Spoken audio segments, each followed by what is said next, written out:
Good morning to a lot of great people who have joined in. Mangudi Subramanian says, Anevarkum Vanakkam. Vanakkam, sir. Good morning, all of you. Vanakkam. Thanks for coming in. Inniki vandu, we are having a very special webinar. This is brought to you by Your Story Tamil and Blue Koi in association. And this is very special because this is special for a lot of us who are from Tamil Nadu. And we have a guest with us who's been living this dream, who's been so passionate about it that we wanted to make sure that reaches more people. And thanks to you guys, and thanks to the word around that, we have over 1,000 people live now for this particular webinar itself, on Zoom, on Facebook, and other social media channels. So I will take the opportunity to welcome you all. Can I see a few good mornings. Can I hear a good morning on the chat box from all of you to Mr. Suresh Samandam, Ms. Induja, and to all of us in the team as well, please. We want to make it an interactive webinar, so I want you guys use the key as well. Yes, I see a lot of good morning. Wonderful, thanks. So today we have, I know, of course, we will introduce Mr. Suresh Samandam, and I'll leave Induja to do the details. I'll introduce Induja and the concept that we are going to talk about today first, and then hand it over to Induja. So why this topic is something that people thought about. இப்போ வந்து ஏற்கனவே வந்து இந்த மாதிரி we are in a bit between a crisis, and we are in between a situation where we don't know what's happening next, right? Why are you picking up this topic னு நிறைய பேர் கேட்டாங்க. But Anna, what we felt is like in the whole journey that we as a race, especially people from Tamil Nadu have been through, it's been a long journey. It's something that we are proud of, and this is something that is very close to us, that as a group, I think we have done wonders. Many times we don't speak about it. Many times we are very subdued in what we, in terms of the achievements about us that we talk about. But I think we also somewhere need to put it together and say that, hey, this is what we have done, and this is the opportunity in hand, and this is where we should be going. And that's where Mr. Suresh Samandam comes in. He's been a great proponent and a torchbearer for the dream that Tamil Nadu carries. Yes, all within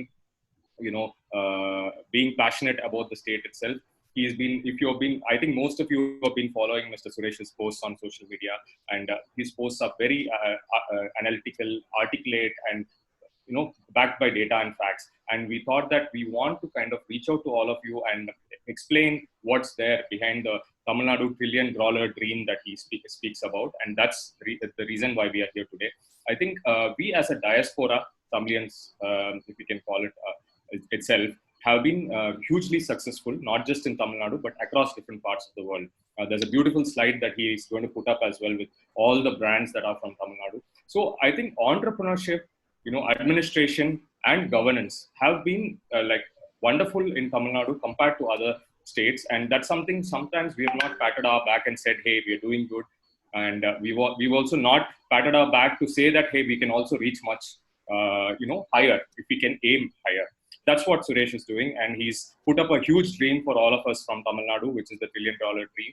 And he's also got a path on how we can achieve it. So that's the interesting part about today. So not dreaming a dream is, easy, but making a plan to reach that path is more difficult. So that's what we are going to see today. We have an exciting 1 hour of his thoughts on how he feels Tamil Nadu can move ahead and where we are, what we got to do, and stuff like that. Then we'll open up for Q&A. So this is the background of why we are. And of course, a huge welcome to all the viewers of Your Story Tamil who are seeing it here. This program is going to be in Tanglish, so pardon us if we switch between Tamil and English. So I think I spoke a little bit of more English. I'll allow Induja now to kind of take over. Induja is my good colleague and friend, senior editor of Your Story Tamil Nadu, and you all have definitely read one of our posts, and kandipa lives paathirpinga, post paathirpinga. So she will now take on, introduce Suresh Samandam, and we three will get on a chat post this. Over to you, Induja. Thanks a lot. Thank you, Bala. Thank you once again.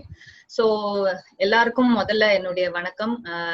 ஜூம்ல இருக்கிற live பார்ட்டிசிபென்ட்ஸும் சரி, எங்க your story Tamil பேஜ்ல வந்து இப்போ லைவ்ல இருக்கிற எல்லாருக்கும் இனிய காலை வணக்கம். ஸோ சாட்டர்டே அன்னைக்கு மார்னிங் வந்து எப்படி நம்ம எல்லாரையும் ஒரு பாசிட்டிவிட்டியை நோக்கி கொண்டு போலான்ற ஒரு இன்ட்ரோடக்ஷனா வந்து நான் இந்த டாபிக்கை பாக்குறேன். அந்த டாபிக் மட்டும் இல்லாம அதை பத்தி பேசக்கூடியவரும் வந்து இன்னைக்கு ஒரு உண்மையிலே he has that vision. Bala சொன்ன மாதிரி அவருக்குள்ள இருக்கிற அந்த positivity is what we need today. இன்னைக்கு நம்ம இந்த பேண்டமிக்ல வந்து எவ்வளவோ சில ஒரு பயம், ஒரு தடுமாற்றம் எல்லாத்தையும் சந்திச்சாலும் நமக்கு வந்து இன்னைக்கு இருக்கக்கூடிய இந்த ஹோப் வந்து நம்மளுடைய இந்த positive approach and positive thinking and இந்த நேரத்திலயும் வந்து நம்மளுடைய கோல்ல வந்து தெளிவா இருக்கணும் அப்படிங்கறது தான் இந்த வந்து டாபிக் வந்து நினைவுபடுத்தும்னு நினைக்கிறேன்.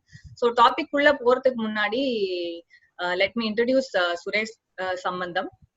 இவரை வந்து நிறைய பேருக்கு தெரிஞ்சிருக்கும். ஆண்டர்பிரினர் சர்க்கிள்ல இருக்கிற பல பேருக்கு அவரை பத்தி தெரிஞ்சாலும் இன்னைக்கு சில பேர் வந்து புதுசா நீங்க ஜாயின் பண்ணிருப்பீங்க. ஸோ உங்களுக்காக ஒரு இன்ட்ரோடக்ஷன் கொடுக்கணும். அவரும் அவரை பத்தி மேலும் பேச போறாரு.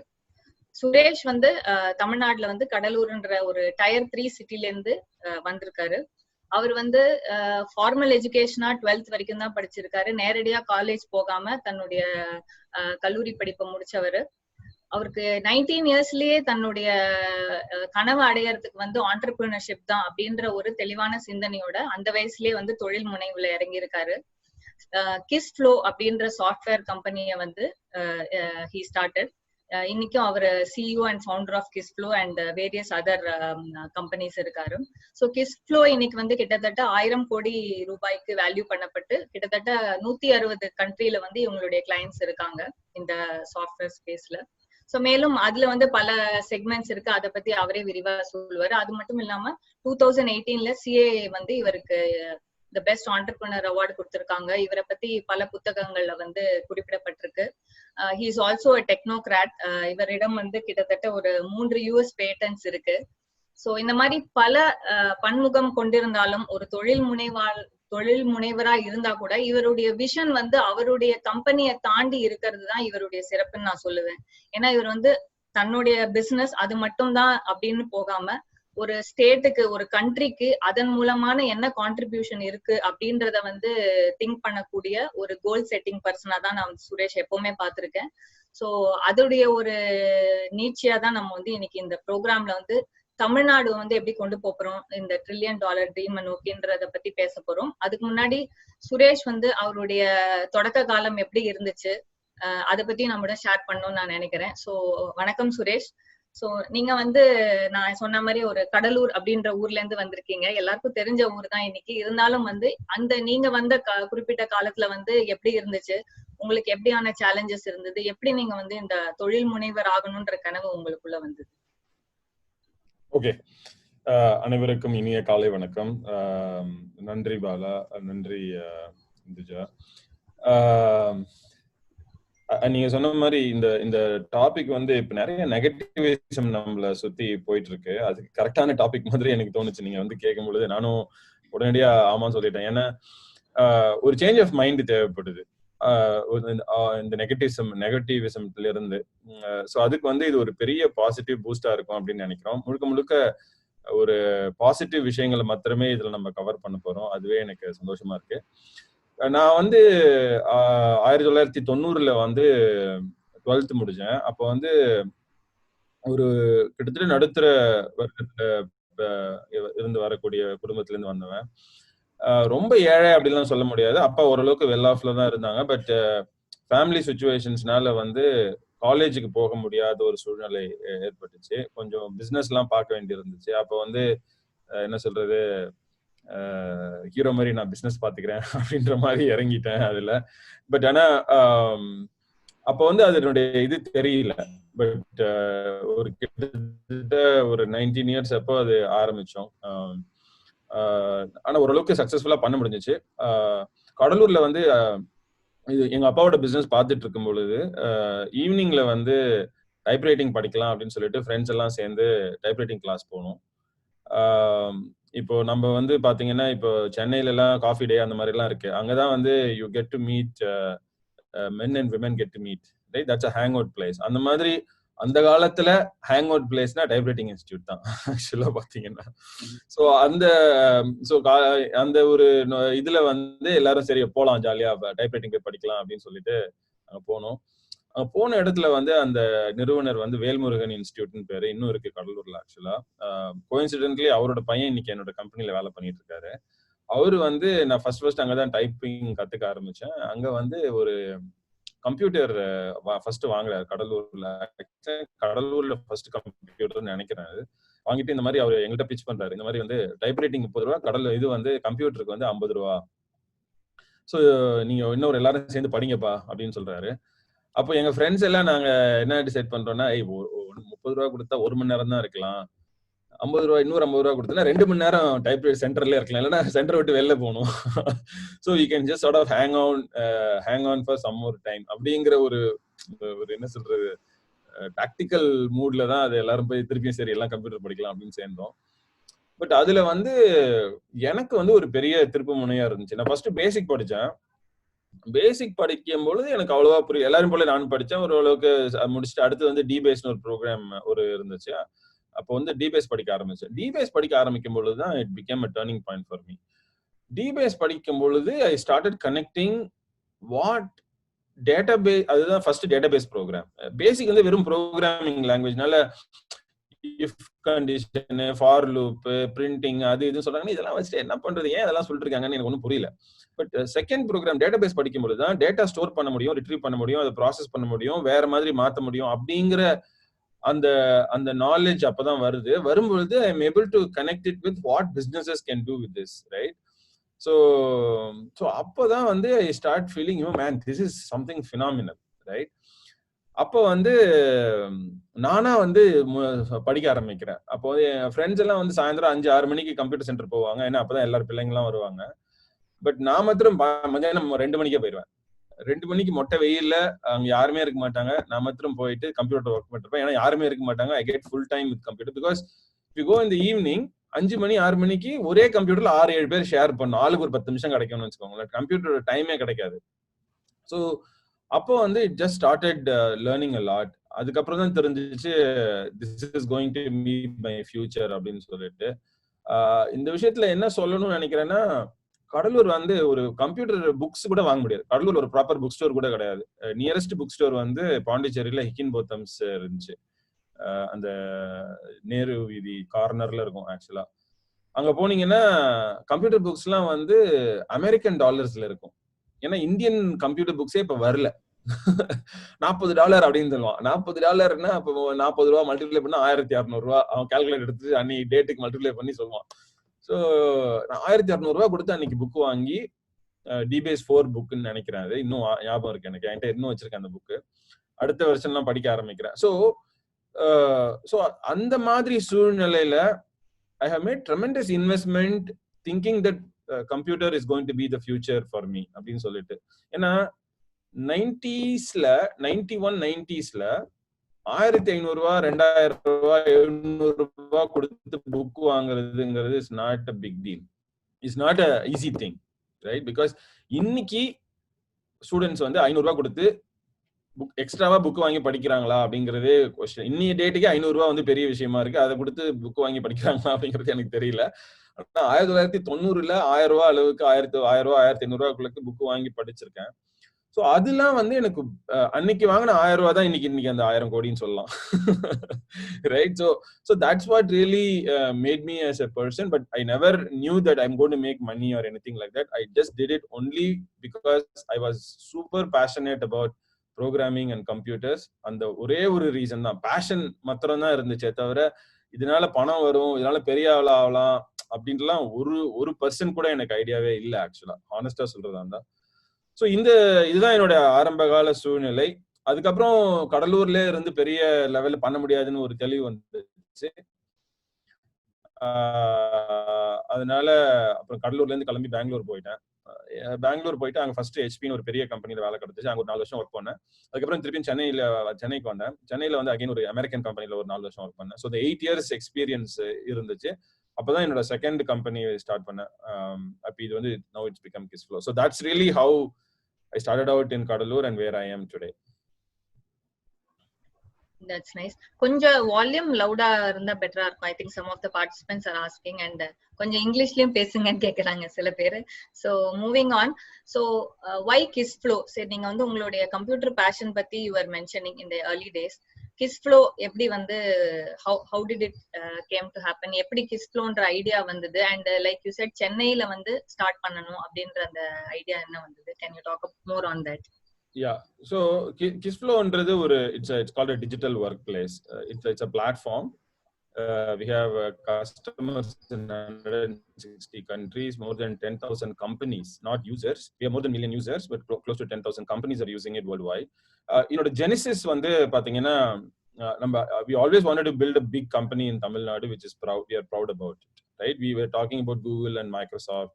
இந்த மாதிரி எல்லாமே அமெரிக்கன் கம்பெனிஸா தான் பேசிட்டு இருக்கோம். ஆக்சுவலா தமிழ்நாட்டுல வந்து ஒரு கூகுள் மாதிரி மைக்ரோசாஃப்ட் மாதிரி ஒரு பெரிய கம்பெனி கிரியேட் பண்ணணும் அப்படிங்கிற ஒரு ஆசையில கிரியேட் பண்ணதான். அதுக்கு வந்து என்னோட மென்டர், என்னோட பழைய பாஸ் ஆயி கவுண்டன் இருக்காரு, அவரும் ஒரு உந்துதல்னு சொல்லணும். அவரும் நானும் பேசிட்டு இருக்கும்போது அவர் எனக்கு எப்பயுமே அதை சொல்லுவாரு, சுரேஷ் நம்ம தமிழ்நாட்டுல ஏதாவது பெரிய லெவல்ல பண்ணணும், நீங்க பண்ணுங்க, அவங்களுக்கு சப்போர்ட் பண்றேன் அப்படின்னு சொன்னாரு. இன்ஃபேக்ட் அவரு தான் என்னோட ஏர்லி டேஸ்ல வந்து எனக்கு ஃபண்டிங் கூட கொடுத்தாரு. ஆக்சுவலா அது அவர் இல்லைன்னா இந்த கம்பெனி இந்த அளவுக்கு உருவாக்கி இருக்க முடியாது. ஸோ அந்த ஒரு விஷன்ல வந்து we started building with vision to democratise application development அப்படின்றதான் என்னோட ஐடியா. அதாவது என்னன்னா, நாங்க ரூல் இன்ஜின் ஒரு ஸ்பேஸ்ல ஒர்க் பண்ணிட்டு இருந்தோம். அந்த ரூல் இன்ஜின் வந்து ரொம்ப ஹை எண்டா இருந்துச்சு. சாதாரண மக்கள், சாதாரண ஐடி யூசர்ஸால யூஸ் பண்ண முடியாது. ரொம்ப நாலேஜபிளா ப்ரோக்ராமிங் ரொம்ப அட்வான்ஸா தெரிஞ்சா மாத்திரம் யூஸ் பண்ண முடியும். அது எப்படி ஒரு காமன் மேனுக்கு கொண்டு போறது அப்படிங்கறத பேஸ் பண்ணி தான் அந்த டெமோக்ரட்டைஸ் கம்ப்யூட்டிங் அப்படிங்கிற ஒரு ஐடியால வந்து கொண்டு வந்தோம்.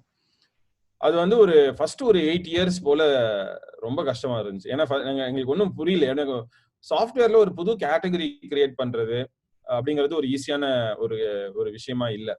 நாங்க நிறைய வந்து அண்டர் எஸ்டிமேட் பண்ணிட்டோம். அதனால ஃபர்ஸ்ட் 4 வருஷம் கண்ணா பின்னான் பண்ணி ஓரளவுக்கு சக்சஸ்ஃபுல்லா இருந்தோம். பட் ஆனா என்ன சொல்றது, பெரிய லெவல்ல சக்சஸ்ஃபுல்லா போக முடியல. ஸோ அதனால இருந்து we have to again pivot and then we did one more variant of the product. அது வந்து இன்னொரு 4 years பண்ணோம். அதுவும் வந்து அந்த அளவுக்கு சக்சஸ்ஃபுல்லா போகல. But we were not doing bad. We were decently doing, but it didn't become as big as Kissflow. Yes. So finally 2011 வந்து we conceived this idea of Kissflow. There's a lot of story behind it, but without going into that, அதுக்கப்புறம் தான் என்ன சொன்னோம்னா, we pick a small area and then go after it rather than trying to solve the whole world's problem அப்படிங்கிற மாதிரி ஒரு approach எடுத்தோம். அதான் first work ஃப்ளோல அட்டாக் பண்ணி ஆரம்பிச்சு இப்போ வந்து we made it as a digital workplace. So இதுதான் வந்து Kissflowவோட ஷார்ட் ஸ்டோரி. இப்போ வந்து we have customers in 160 countries. These are some of the big brands that use our software. அமெரிக்கால இது என்ன ஒரு பெருமைப்படக்கூடிய விஷயம்னா, முழுக்க Chennai based company, Tamil Nadu based company, எல்லாருமே தமிழ்நாடு தான் இருக்கும். இவ்வளோ பெரிய கஸ்டமர்ஸ் இருந்தாலும் எல்லாருமே வந்து ஆன்லைன் மூலியமா நம்ம we are marketing through online. And then we get enquiries online and we do demo and sales online. We execute contracts online. We collect money online. We haven't seen our customers. Many of these customers, although these are all big customers, face to face and the customers நாங்க பார்த்ததே நிறைய பேர், meaning 99% of the people, one or two members we would have met in some events or some specific reasons, but 99% of these customers we have not seen. So this is also another example of how we can, in the pandemic இருக்கிறதுனால, we can use digital is becoming more and more powerful. நம்ம எல்லாருமே இப்போ ஜூம்ல தான் பேசிட்டு இருக்கோம். இந்த event ஜென்ரலா வந்து பிசிக்கலா நடந்திருக்கும் பழைய கால ஒரு 3 months முன்னாடி பாத்தீங்கன்னா. ஸோ பட் இந்த டிஜிட்டல் மூலியமா என்டையர் கம்பெனியை பில்ட் பண்ண முடியுங்கிறது நாங்க ஒரு 10 வருஷமா பண்ணிட்டு இருக்கோம் ஆக்சுவலா கிட்டத்தட்ட. ஸோ அதை வந்து நம்ம தமிழ்நாடு ஃபுல்லாவே பண்ணலாம். நிறைய பிசினஸஸ், எல்லா பிசினஸும் டிஜிட்டலா மாற முடியாது, பட் நிறைய பிசினஸ் பண்ணலாம். நிறைய பிசினஸ் வந்து டிஜிட்டல் டெக்னாலஜிஸை யூஸ் பண்ணலாம். இது ஒரு கிளாசிக் எக்ஸாம்பிள். அதே மாதிரி வந்து இந்தியாலையும் கூட இது முழுக்க எங்களுக்கு இன்டர்நேஷனல் கஸ்டமர்ஸ் இருக்காங்க. இந்தியால வந்து ஒரு 10% கஸ்டமர்ஸ் தான் இருக்காங்க. 90% of customers are global customers. அதுல வந்து 50-60% கிட்டத்தட்ட அமெரிக்கால இருக்காங்க. மீதி வந்து Europe, Australia, Singapore, Malaysia, Middle East, அந்த மாதிரி ஹாங்காங், அங்கெல்லாம் இருக்கிற ஆல் டெவலப்பிங் கண்ட்ரீஸ். அண்ட் இந்தியாவில் வந்து we have 10-12% of customers. But இந்தியாவில் most of the what you call e-commerce companies are using our software. So இதுதான் Kissflowவோட short background. Thank you, Suresh. So now coming to the topic, Tamil Nadu $1 trillion dream. So actually I just want to share a small thing. When we shared this poster, ஒருத்தர் வந்து he said UP also had a they copied your title சொல்லிட்டு ஒருத்தர் share பண்ணியிருந்தாரு, saying that UP $1 trillion dream and சொல்லி. Then I said nothing wrong, it's not a copy. So when India wants to reach $5 trillion by 2024, every state has the has to contribute in some way. Yeah, so that is what we are aiming for. It's not like something nama state ku mattum pananum. I think each state has to have a dream like this, and I'm sure and very happy that Suresh is having such a dream, and everybody in Tamil Nadu, all entrepreneurs should have such a dream, so that we could actually collectively make this dream come true. So அதனால தான் இந்த Tamil Nadu $1 trillion ட்ரீம்ன்ற topic வந்திருக்கு. So but உங்களுக்கு வந்து what was the trigger? You said you were talking about your company. So what was the trigger at what point of time that you thought that ஸ்டேட்டுக்கு வந்து நம்ம இத வந்து ஸ்டேட் லெவல்ல வந்து இந்த கான்ட்ரிபியூஷன் இருக்கணும், இந்த ட்ரீம் வந்து உங்களுக்கு எப்படி வந்தது? How is it? Can you elaborate? Yeah.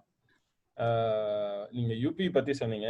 ஒரு இங்கிலீஷ்ல ஒரு பழமொழி இருக்கு, the biggest form of flattery is when somebody copies your idea அப்படினு சொல்லுவாங்க. கொஞ்சம் louder-ஆ please.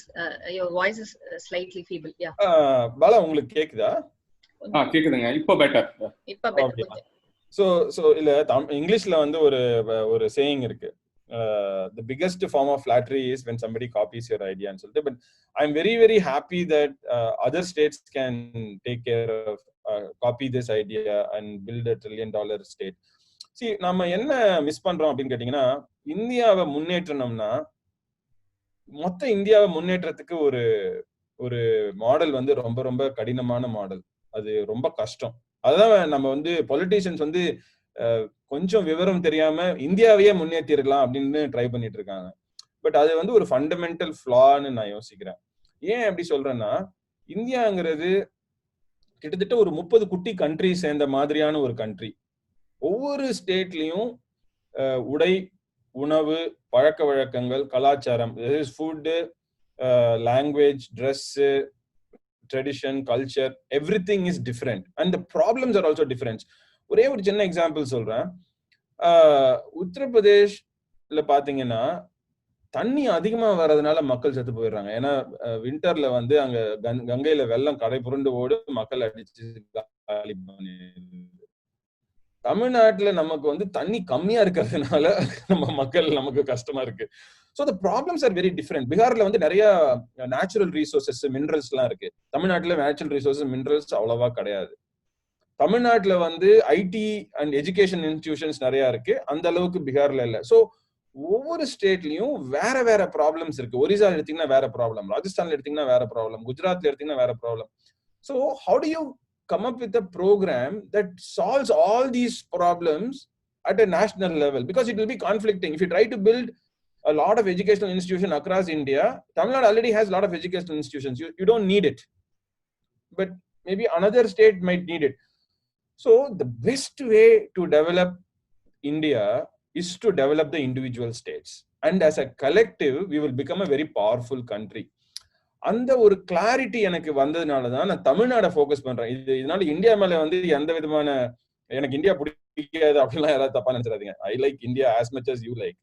But the reason why I am talking about Tamil Nadu is we can only solve India's problems by solving problems at the state level, because each state has a unique set of problems which I don't think we can solve it sitting at the center. அதுதான் முக்கியமான problem. அது நம்ம புரிஞ்சுக்கிட்டோம்னா இந்தியாவோட இதை solve பண்ணிடலாம்.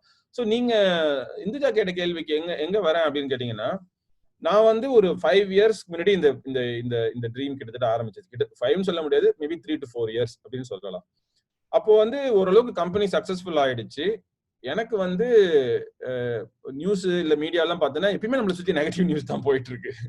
ஒரு positive நியூஸே இல்ல. எனக்கே ஒரு டவுட் வந்துருச்சு, ஒருவேளை தப்பான இடத்துல வந்து கம்பெனியை பில்ட் பண்ணிட்டோமோ, தமிழ்நாட்டுல பெரிய லெவல்ல கம்பெனி பில்ட் பண்ணலாம்லாம் யோசிச்சு இது முட்டாள்தனமா இருக்கு, நாமளும் எல்லாரையும் போல அமெரிக்கால போய் பண்ணி இருந்திருக்கலாமா அப்படின்ற மாதிரி எல்லாம் தோண ஆரம்பிச்சிருச்சு. அப்போ வந்து ஏதோ ஒரு ஃபேஸ்புக்ல ஒரு பேசிட்டு இருக்கும்போது ஒரு சண்டை வந்து, இல்ல தமிழ்நாட்டுல அவ்வளவு மோசமா தான் இருக்குன்னு சொல்லும்போது, சரி உண்மையாதான் இவர் சொல்றது உண்மையா இருக்குமோ அப்படின்னு சொல்லிட்டு நான் அதை ஆராய்ச்சி பண்ண ஆரம்பிக்கிறேன். ஆராய்ச்சி பண்ணி ஆரம்பிக்கும் போது கிட்டத்தட்ட வந்து ஒவ்வொரு டைமும் ஒரு இன்ஃபர்மேஷன் பார்க்கும்போது ஒரு ஸ்டார்ட்லிங்கா இருக்கு. ஏன்னா ஜென்ரலா வந்து தமிழ்நாடை பத்தியும் நம்ம தமிழ்நாட்டுல இருக்கிற பாலிட்டிஷியன்ஸ் பத்தியும் நெகட்டிவா பேசியே தான் நானே நெகட்டிவா தான் பேசியிருக்கேன். ஒரு 5 years முன்னாடி எடுத்தீங்கன்னா பாலிட்டிஷியன்ஸ் எல்லாம் வேஸ்ட், அவங்க எதுவுமே பண்ணல, தமிழ்நாடு கெடுத்துட்டாங்க, குட்டிச்சுவர் ஆக்கிட்டாங்க, இப்படிதான் நம்ம பேசுறோமே தவிர நானே பேசியிருக்கேன். பட் இது இந்த ரிசர்ச் எல்லாம் பண்ணதுக்கு அப்புறம் என்னோட வியூ வந்து முழுக்க மாறிடுச்சு. ஏன்னா data is telling a completely different story which we are not aware of. So அப்போ அது வந்து it was very revealing for me. Then I thought this information has to be taken. to the public, and also I need to make sure that this is a mission that I need to commit myself, because கம்பெனில ஓரளவுக்கு successful ஆயிடுச்சு, அதுக்கு அடுத்த லெவல்ல நம்ம சோசியலா contribute பண்றதுதான் ஒரு நமக்கு நேச்சுரலான ஒரு ப்ரோக்ரஷனா இருக்க முடியும் ஒரு சக்சஸ் ஒரு இண்டிவிஜுவலுக்கு அப்படின்றதுனால இந்த இதுக்கு போக ஆரம்பிச்சேன். ஸோ அதுதான் என்னோட பேக்ரவுண்ட்னு வச்சுக்கோங்களேன், ஷார்ட் பேக்ரவுண்ட். சோ அகைன் ஒரு ஃபியூச்சருக்கு ஒரு கோல் செட் பண்றோம், பட் அது ஃபியூச்சரை அடையறதுக்கு வந்து நம்ம ஃபர்ஸ்ட் பார்க்க வேண்டியது கரண்ட் சிச்சுவேஷன் இல்லையா? சோ இன்னைக்கு இப்படி இருக்கும், அப்படி இருந்தாதான் நம்ம வந்து இத ஸ்கேல் பண்ணி அந்த லெவல் அடையறதுக்கான ஒரு பாசிபிலிட்டி இருக்கு. சோ அப்படி இருக்கும்போது தமிழ்நாடுடைய கரண்ட் ஸ்டேட்டஸ் என்ன? அப்கோர்ஸ் இந்த பேண்டமிக்னால ஒரு சில விஷயங்கள் வந்து தடைப்பட்டிருக்கலாம், பட் இருந்தாலும் வந்து ஓவராலா தமிழ்நாடுடைய கரண்ட் பிக்சர் என்ன, அதை பத்தி கொஞ்சம். Yeah, it's a beautiful question. நான் வந்து இதான் நேச்சுரலா எனக்கு தோணுச்சு.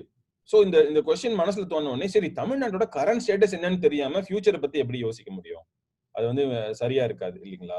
சோ அதான் ஃபர்ஸ்ட் தமிழ்நாட்டோட கரண்ட் ஸ்டேட்டஸ் என்னன்னு யோசிக்க ஆரம்பிச்சா, அது எப்படி கண்டுபிடிக்கிறதுனா காமன் சென்ஸ். இது வந்து நீங்களே கண்டுபிடிக்கலாம். இதுல 3 விஷயம் நீங்களே கண்டுபிடிச்சிருவீங்க. ஒண்ணு, ஒரு கரண்ட் ஸ்டேட்டஸ் கண்டுபிடிக்கணும்னா எக்கானமி எப்படி இருக்கு, எஜுகேஷன் எப்படி இருக்கு, ஹெல்த் எப்படி இருக்குங்கிறதுக்கு வந்து பெரிய ராக்கெட் சயின்ஸ் எல்லாம் கிடையாது. இந்த 4வது விஷயம் மாத்திரம் மேபி கொஞ்சம் டிஃபிகல்ட், விச் இஸ் ஹாப்பினஸ். மக்கள் சந்தோஷமா இருக்காங்களா? ஏன்னா அது நம்ம ஜென்ரலா அதை பத்தி யோசிக்கிறது இல்ல. வீட்லயே கூட வந்து நம்ம வீட்டுல நிறைய பணம் சம்பாதிச்சிருவோம், ஆனா சந்தோஷமா இருக்குமா அப்படின்னு நம்ம பாக்குறது இல்ல. ஒரு ஃபேமிலி லெவல்ல, தனி மனித லெவல்ல அது ஒரு பிரச்சனை இருக்கு. அதே மாதிரிதான் வந்து தமிழ்நாடு லெவல்லையும் சரி, இந்தியா லெவல்லையும் சரி, உலக லெவல்ல கூட மக்கள் எல்லாம் சந்தோஷமா இருக்காங்களா, பணம் வருது ஓகே, மக்கள் சந்தோஷமா இருக்காங்களான்னு நமக்கு தெரியறது இல்ல. சோ நான் இந்த 4 விஷயங்களையும் எடுத்துக்கிட்டு ஒவ்வொன்றுத்தையும் நம்ம எப்படி இருக்கோம் அப்படின்னு சொல்லி பார்க்க ஆரம்பிச்சேன். இது வந்து முழுக்க நானே ரிசர்ச் பண்ணி கண்டுபிடிச்ச விஷயம். எல்லாமே டேட்டா, தரவுகள் அடிப்படையில, அதுவும் சென்ட்ரல் கவர்மெண்டோட டேட்டா பேஸ் பண்ணி, ஸ்டேட் கவர்மெண்ட் கூட கிடையாது. ஏன்னா நம்ம தமிழ்நாடு பத்தி பேசுறதுனால ஸ்டேட் கவர்மெண்ட் டேட்டா எடுத்துட்டோம்னா அது வந்து இல்ல இவங்க எல்லாம் போய் சொல்றாங்கன்னு நினைச்சிருவாங்கன்னு சொல்லிட்டு சென்ட்ரல் கவர்மெண்ட் டேட்டாவை எடுத்து வச்சு பேசிட்டு இருக்கோம். ஃபர்ஸ்ட் வந்து எக்கானமி எப்படி இருக்குன்னு பாத்தீங்கன்னா, ஜிடிபியில நம்ம நம்பர் 2 நிறைய பேருக்கு தெரியும். கிட்டத்தட்ட $260 பில்லியன், அதாவது 18 லட்சம் கோடி நமக்கு வந்து ஜிடிபி, மொத்த உற்பத்தி திறன் அப்படின்னு சொல்லக்கூடிய தமிழ்ல சொல்றது அந்த. அதுக்கப்புறம் இண்டஸ்ட்ரீஸ்ல நம்ம நம்பர் 1ல இருக்கும், இண்டஸ்ட்ரியல் எம்ப்ளாய்மெண்ட்லயும் நம்ம நம்பர் 1ல இருக்கும். யாரோ ஒருத்தவங்க Facebookல கேட்டாங்க, Tamil Nadu will actually become the number 1 state, top 3ல வந்துரும் அப்படின்னு சொன்னாங்க. But actually we are already top 1. why should we be in top 3 அப்படின்றதுதான் என்னோட ரெஸ்பான்ஸா இருந்துச்சு. ஏன்னா நிறைய பேர் என்ன நினைச்சிட்டு இருக்கோம்னா, மோஸ்ட் இண்டஸ்ட்ரியலைஸ் ஸ்டேட் எது அப்படின்னு கேட்டீங்கன்னா, கண்ணை மூடிட்டு மகாராஷ்டிரான்னு சொல்லிடுவோம், அதையும் விட்டீங்கன்னா குஜராத்னு சொல்லிடுவாங்க. தமிழ்நாடுன்றது கண்ணுக்கே வராது, தெரியவே தெரியாது அவங்களுக்கு. ஏன்னா அவங்களுக்கே ஒரு நம்பிக்கை இல்லை, தமிழ்நாடுல நம்பர் 1 இருக்கிறதுக்கு வாய்ப்பு இல்லை அப்படின்றத அவங்க கான்பிடண்டா பிலீவ் பண்ணுவாங்க. ஏன்னா அந்த மாதிரி நம்ம மனசுல வந்து ஒரு நெகட்டிவ்ஸத்தை நம்ம லாஸ்ட் ஒரு 20-25 வருஷமும் பூத்தி வச்சிருக்கோம். ஸோ அதுல இருந்து நம்ம வெளியில வரணும். ஆக்சுவலா இந்தியாவிலேயே மோஸ்ட் இண்டஸ்ட்ரியலைஸ்ட் ஸ்டேட் வந்து தமிழ்நாடு தான். இந்தியாவில வந்து தமிழ்நாட்டுல வந்து 38,000 இண்டஸ்ட்ரீஸ் இருக்கு. அடுத்து வர மகாராஷ்டிரால வெறும் 28,000 இண்டஸ்ட்ரீஸ் தான் இருக்கு. இண்டஸ்ட்ரீஸ் மாத்திரம் நம்ம கணக்கில் எடுத்துட்டோம்னா என்ன சொல்லுவாங்க, இல்ல சார் நீங்க தப்பா சொல்றீங்க, சின்ன இண்டஸ்ட்ரீஸ் தான் இருக்கு தமிழ்நாட்டுல, மகாராஷ்டிரால எல்லாம் பெரிய இண்டஸ்ட்ரீஸ் இருக்கு, குஜராத்ல பெரிய இண்டஸ்ட்ரீஸ் இருக்கு அப்படின்னு சொல்லுவாங்க. அதுக்காக தான் இந்த இண்டஸ்ட்ரியல் எம்ப்ளாய்மெண்ட்டையும் எடுத்தோம். அதாவது இண்டஸ்ட்ரியல் எம்ப்ளாய்மெண்ட்னா என்னன்னா, இண்டஸ்ட்ரீஸ்ல எத்தனை பேர் வேலை செய்யறாங்க அப்படிங்கிறது கணக்கு எடுக்கும். அந்த கணக்கு பாத்தீங்கன்னா பெருசு சின்னதெல்லாம் இப்ப கணக்குல எடுத்துக்க வேண்டிய அவசியம் இல்லை. மொத்தமா இந்த இண்டஸ்ட்ரீஸ்ல 23 லட்சம் பேர் வேலை பண்றாங்க. மகாராஷ்டிரால 18 லட்சம் பேர் ஒர்க் பண்றாங்க. இது டேட்டா யார் சொல்றாங்கன்னா, Central Statistics Office, Industrial Statistics Wing, Government of India in Delhi. And this is latest data, sir. That's 1920 இருக்காது, மேபி 1918 or 19 இருக்கும். லேட்டஸ்ட் டேட்டா 20க்குல இப்ப இன்னும் வராது. எப்பயுமே ஒரு 2 years lag இருக்கும் டேட்டா. ஓகேங்களா? So whatever is latest available, that is in the website, that is what I have taken. ஓகேங்களா? ஸோ அடுத்தது வந்து தெரியாத விஷயங்கள் சொல்ல நினைக்கிறேன். இந்தியாவோட டோட்டல் இண்டஸ்ட்ரியல் அவுட்புட்ல 11% தமிழ்நாட்டில இருந்து போகுது. 11% of total contribution of industrial output for entire country is going from Tamil Nadu, right? இந்த என்டையர் கண்ட்ரியில இருக்கக்கூடிய 17% factories are present in Tamil Nadu, and that is also correlating to the industrial leadership in India. India வந்து கிட்டத்தட்ட 10% of GDP of India. இந்தியாவோட ஜிடிபியில தமிழ்நாடு வந்து ஒரு 10% கொடுக்குது. இந்தியாவில இருக்கக்கூடிய மொத்த இண்டஸ்ட்ரியல் ஒர்க் ஃபோர்ஸ்ல 16% தமிழ்நாட்டில் நடக்குது. Meaning these are all mind blowing numbers, right? And I didn't no it. and probably 99% of you who are attending this session probably never have heard about this, and this is probably the first time you are hearing this, and this is the reality, right? அதோடு மாத்திரம் இல்லாம சில industrial sectors எடுத்துட்டோம்னா leather இந்தியால produce பண்ற லெதர்ல 30% தமிழ்நாட்டுல மாத்திரமே தயாரிக்கிறோம். இந்தியால ப்ரொடியூஸ் பண்ற மொத்த ஆட்டோ எக்யூப்மெண்ட்ஸ்ல 25%, அதாவது 1/4 of the India's total auto production happens in Tamil Nadu. இந்தியாவில் நடக்கிற மொத்த டெக்ஸ்டைல் ப்ரொடக்ஷன்ல 19% ஹேப்பன்ஸ் இன் தமிழ்நாடு. எலக்ட்ரானிக்ஸ்ல 18%, மெஷினரியில 15%. So you just look at sector after sector after sector. We have 30 states and we are talking about one state doing 15%, 20%, 30%. That's just mind blowing, right? So அதுதான் வந்து இதனுடைய இது ஃபர்ஸ்ட் இண்டஸ்ட்ரீஸ்ல வந்து எக்கானமில we are doing really well. Of course இது வந்து இந்தியாவோட comparison தான், இந்தியாவோட தான் கம்பேர் பண்ண முடியும். நம்ம தமிழ்நாடு எடுத்துட்டு போயிட்டு அமெரிக்காவோட கம்பேர் பண்ண முடியாது. But that is a direction we need to go. The second important attribute is education. எஜுகேஷன்ல எப்படி இப்ப கண்டுபிடிக்கிறது அப்படின்னு பாத்தீங்கன்னா, இது வந்து latest data Bala, September 2019 cross enrolment ratio. ஒரு சமூகம் படித்த சமூகமா மாறிடுச்சுன்னு தெரிஞ்சுக்கணும்னா லிட்ரஸி ரேட் அப்படின்னு ஒண்ணு இருக்கு, அது பார்க்க கூடாது. அது வந்து ஒரு வேனிட்டி மெட்ரிக், அது வந்து ஒரு சும்மா பிஆருக்காக போடுறது, மீடியாக்காக போடுறது. லிட்ரஸி ரேட் வச்சு ஒன்னும் நாக்க வலிக்க முடியாது. உண்மையானுமே நீங்க படிக்கணும்னா பார்க்கணும்னா ஒரு சமூகம் படித்த சமூகமா மாறிடுச்சுன்னு நீங்க கண்டுபிடிக்கணும்னா அதுக்கு ஒரே ஒரு இது வந்து GER. இது வந்து யுனைடெட் நேஷன்ஸ்ல அவங்க யூஸ் பண்ணக்கூடிய மெட்ரிக், கிராஸ் என்ரோல்மெண்ட் ரேஷியோ அப்படின்னு பேரு. அது என்ன சொல்லுதுன்னா 12th முடிச்சுட்டு எத்தனை பேர் காலேஜ் போய் சேர்றாங்க, அந்த நம்பரை எடுங்க, அந்த நம்பர் தான் உண்மையாலுமே உங்க சமூகம் படித்து விட்டதா அப்படின்னு உங்களுக்கு தெரியும் அப்படின்னு சொல்ல வராங்க. தமிழ்நாடு வந்து 49%, இந்தியாவோட ஆவரேஜ் வந்து வெறும் 26. அதாவது இந்தியாவை கம்பேர் பண்ணும்போது தமிழ்நாடு கிட்டத்தட்ட 100% அதிகமா பண்ணுது. Again this is not what I am saying, this is Ministry of Human Resource Development in Delhi. They have given this data. I am not talking about this, right? So I am only a mouthpiece here. I'm telling you bringing you the information. Just to give you an idea, Tamil Nadu எங்க இருக்கு, மற்ற ஸ்டேட்ஸ்லாம் எங்க இருக்கு, இதுல பாத்தீங்கன்னா கேரளா பின்னாடி போயிடும். ஆனா கேரளா வந்து லிட்ரஸி ரேட்ல வந்து 100% சொல்லுவாங்க. பட் அது வந்து கிட்டத்தட்ட எழுத படிக்க தெரிஞ்சாலே லிட்ரஸி ரேட் டிக் மார்க் அடிச்சிருவாங்க. அது வந்து it's not a good measure. But real measure for education is GER.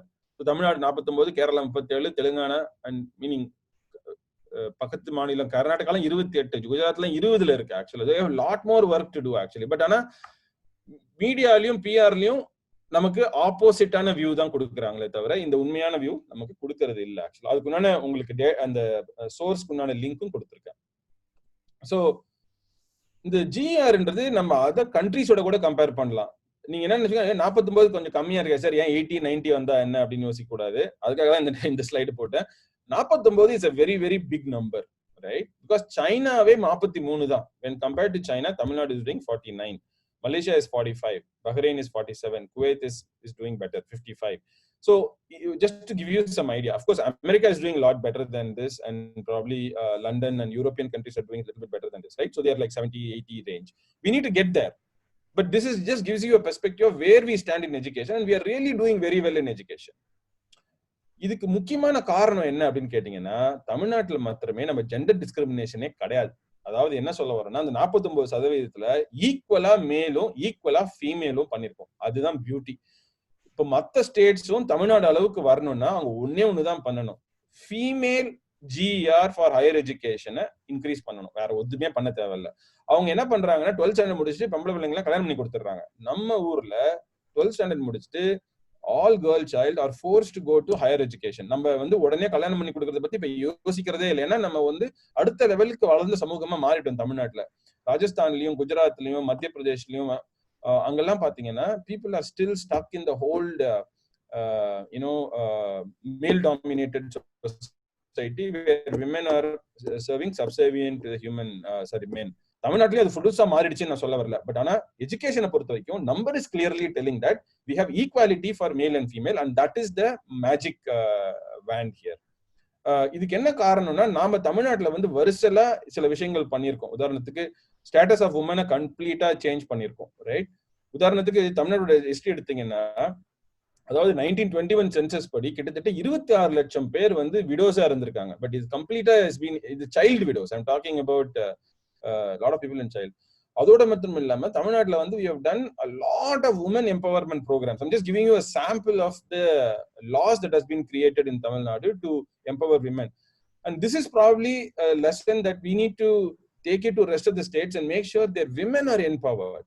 எந்த சமூகம் வந்து பெண்களை முன்னேற்றுகிறதோ, அது ஆண்களுக்கு நிகராக, அது அவங்களை விட பெட்டரா கொண்டு போறோமோ, அந்த சமூகமே வந்து ஒரு வளர்ந்த சமூகம் மாறும். அதுக்கு வந்து இதெல்லாம் வந்து ப்ரூஃப்.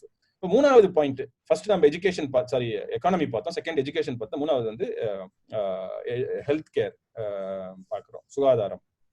அது என்ன அப்படின்னு கேட்டீங்கன்னா, அது எப்படி கண்டுபிடிக்கிறதுன்னா, எப்படி வந்து எஜுகேஷனுக்கு ஒரு GERO, ஒரு பானை சோற்றுக்கு ஒரு சோறு பதம் சொல்ற மாதிரி, ஹெல்த் கேருக்கு ஒரு IMR, இன்ஃபன்ட் மோர்டாலிட்டி ரேட். ஒரு சமூகத்துல வந்து ஹெல்த் கேர் வந்து நல்ல அளவுக்கு வந்துருச்சுன்னா அதுக்கு வந்து IMR எடுத்தீங்கன்னா போதும். இந்தியாவோட நம்பர் 1000 குழந்தைங்கள்ல 17 குழந்தைங்க தவறிடுது, நம்மளால காப்பாற்ற முடியல. இந்தியாவில வந்து 34. அதே மாதிரி 100% Tamil Nadu is doing better. Of course even 17 குழந்தைங்க தவறதே வந்து கொஞ்சம் கேவலமான விஷயம் தான், அது 0 கிட்ட கொண்டு போகணும் நம்ம. பட் இது நல்லா யோசிச்சு பாத்தீங்கன்னா, இது நான் சென்னையோட நம்பர் இல்ல, மொத்த தமிழ்நாடோட நம்பர். ஏன் அப்படி சொல்ல வரேன்னா, தமிழ்நாட்டுல ஆயிரக்கணக்கான கிராமங்கள் இருக்கு. ஆயிரக்கணக்கான கிராமங்கள்ல கடைசி நிலையில இருக்கக்கூடிய ஆரம்ப சுகாதார நிலையங்கள்ல வரைக்கும் வந்து மருத்துவ வசதி போய் சேர்ந்தாலுடைய இந்த இன்ஃபன்ட் மோர்டாலிட்டி ரேட்டை நம்மளால குறைக்கவே முடியாது. இதை குறைக்கணும்னா சென்னை மாதிரி பெரிய நகரங்கள்ல வந்து ஹெல்த் கேர் ஃபெசிலிட்டிஸ் கொடுத்தா பத்தாது. சின்ன கிராமத்துல அந்த ஹெல்த் கேர் ஃபெசிலிட்டி கொடுக்கணும். அப்பதான் வந்து இது சால்வ் பண்ண முடியும். அது நம்ம ஓரளவுக்கு சால்வ் பண்ணியிருக்கோம். அதே மாதிரி இந்த ஹெல்த் கேர் ஃபெசிலிட்டி கடைசி வரைக்கும் போயிருக்குன்றதுக்கு என்ன ஒரு ப்ரூஃப் அப்படின்னு கேட்டீங்கன்னா, பர்த் ரேட் தான்.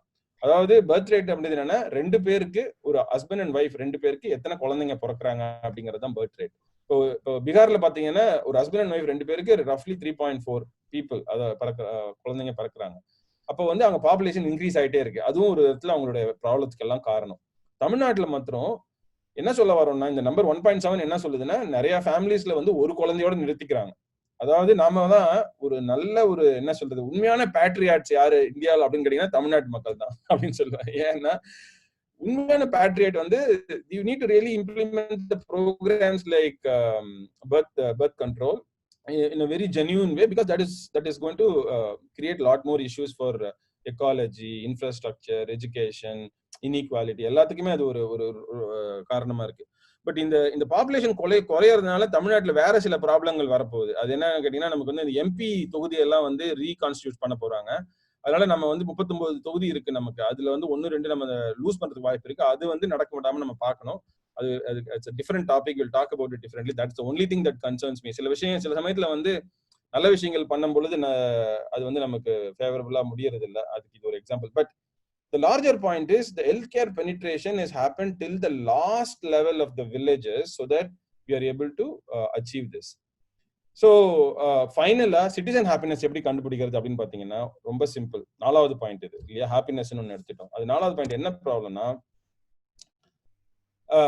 எந்த ஒரு சமூகத்துல இது வந்து ஒரு ப்ராக்ஸி நம்பர். ப்ராக்ஸினா டைரக்டா போயிட்டு எல்லாரும் சர்வே எடுத்து நீங்க சந்தோஷமா இருக்கீங்களான்னு கேட்க முடியாது. ஆனா மறைமுகமா அது கண்டுபிடிக்கலாம். எப்படி கண்டுபிடிக்கலாம்?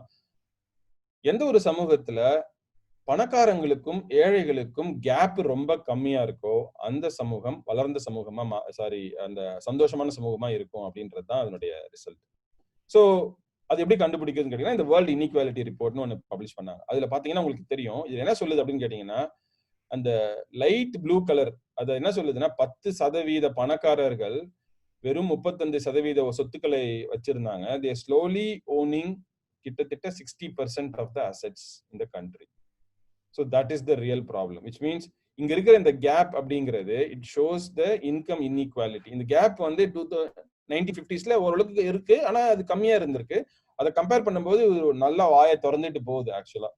ஸோ இதுதான் வந்து நம்மளோட ரியல் ப்ராப்ளம். இது வந்து இந்தியாவோட number. But luckily I was able to look at I'm just putting 2 states in comparison. You look at Bihar and look at Tamil Nadu. இதுதான் வந்து தமிழ்நாடோட distribution of household wealth அப்படின்னு சொல்லக்கூடியது when compared to Gujarat, when compared to Bihar. இது பாத்தீங்கன்னா உங்களுக்கு கிளியரா தெரியும். என்ன சொல்ல வருதுன்னா, தமிழ்நாட்டுல மாத்திரம் தான் லெஃப்ட் சைட்ல இருக்கிற அந்த ஃபர்ஸ்ட் சார்ட் வந்து கொஞ்சம் ஏழைங்க, ரைட் சைட்ல இருக்கிறவங்க கொஞ்சம் பணக்காரங்க, நடுவுல இருக்கிற அந்த 3 பாரும் வந்து கிட்டத்தட்ட huge number of middle class. So இதுதான் டிஸ்ட்ரிபியூஷன் ஆஃப் வெல்த். அதாவது என்ன சொல்ல வரோம்னா, தமிழ்நாட்டுல மிக அதிகமான லெவல்ல மிடில் கிளாஸ் இருக்காங்க. சோ அமெரிக்கா வந்து ஒரு வளர்ந்த நாடா எப்படி மாறி இருக்கு இல்ல அப்படின்னு கேட்டீங்கன்னா, அங்க வந்து அங்க வந்து நிறைய பணக்காரங்க இருக்காங்கன்னு அர்த்தம் இல்ல. 80% ஆஃப் பீப்புள் ஆர் 80% மேல் உள்ள மக்கள் வந்து கிட்டத்தட்ட மிடில் கிளாஸ்ல இருக்காங்க.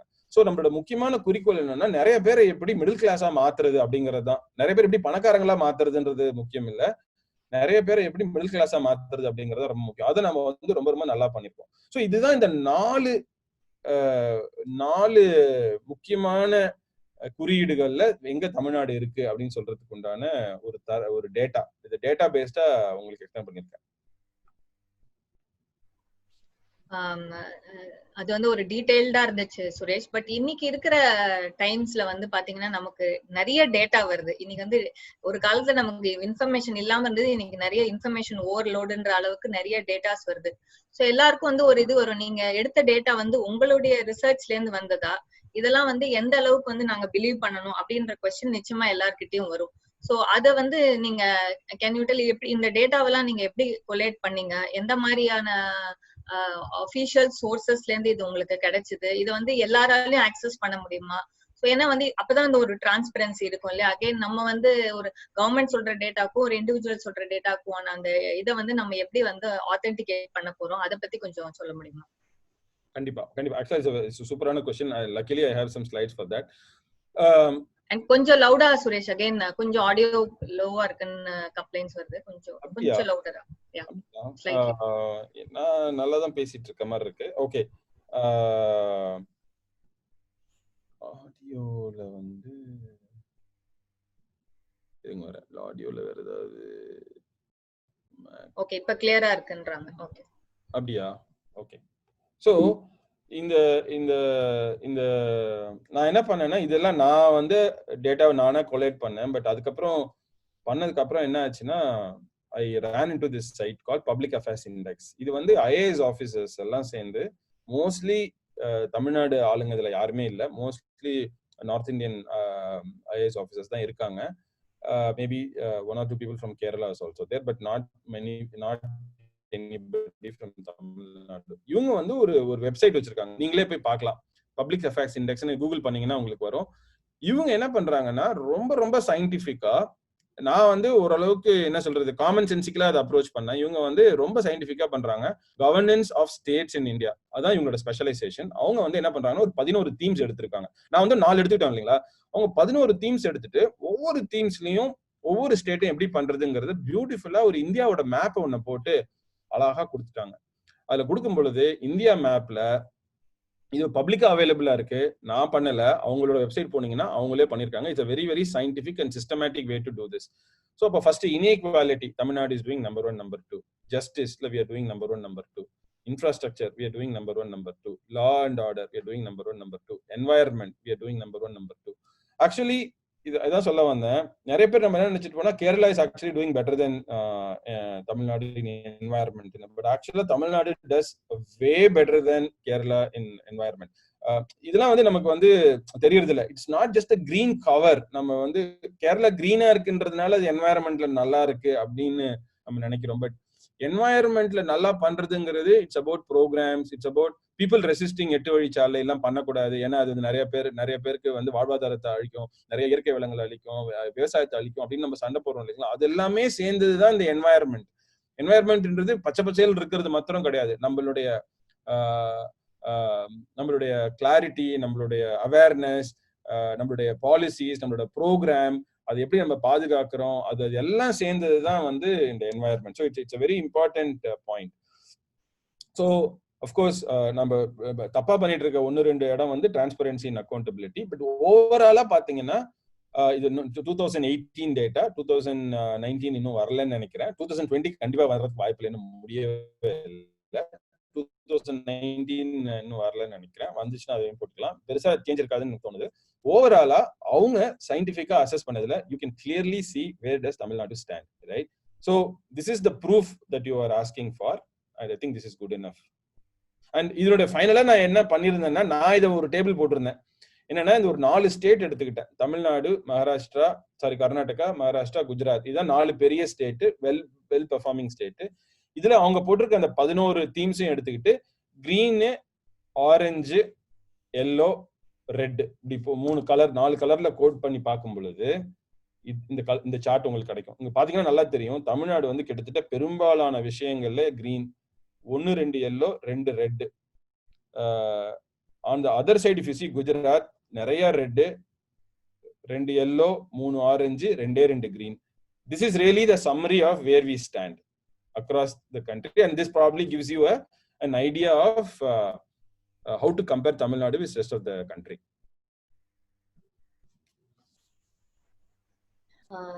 ஸோ இப்போ இவ்வளவு நேரம் வந்து நம்ம தமிழ்நாடு எவ்வளவு எந்தெந்த செக்டார்ல இருக்குன்னு சொன்னீங்க. அப்போ வந்து நெகட்டிவ்னு எதுவுமே இல்லையா அப்படின்ற ஒரு கொஸ்டின் வரும். லைக் எல்லாமே பாசிட்டிவா இருக்கு, but of course there will be a flip side இல்லையா? ஸோ அப்ப எங்க லேக் ஆகுறோம்? லைக் இன்னும் again when we are talking about chasing the dream of $1 trillion in Tamil Nadu, இப்போ கரண்ட் சிச்சுவேஷன்ல வேற என்ன லேக்கிங்கா இருக்கு? ஏன்னா அதை நம்ம அசஸ் பண்ணும்போது தான் we can try working towards the dream. So என்ன நெகட்டிவ் ஆஸ்பெக்ட்ஸ் இருக்குன்னு நினைக்கிறீங்க? அதை எப்படி ஓவர் கம் பண்ண போறோம்? ஆக்சுவலா நம்ம பியூட்டிஃபுல்லான क्वेश्चन. அது நம்ம பத்தி நம்ம பேசணும்னா தமிழ்நாட்டுல வந்து தெரியுதா? Hello, not yet, we can't see the screen, sir. You can't see it? No. நீங்க ஸ்கிரீன் ஷேர் பண்ண போறீங்களா இல்ல நீங்க மட்டும் பேசுறீங்கன்னா I think you can zoom your screen. Zoom தான் பண்ண ட்ரை பண்றேன். ஏன் ஸ்கிரீன் ஷேர் இல்ல மல்டிபிள் ஸ்கிரீன் வந்திருக்கு, நீங்க உங்களை மட்டும்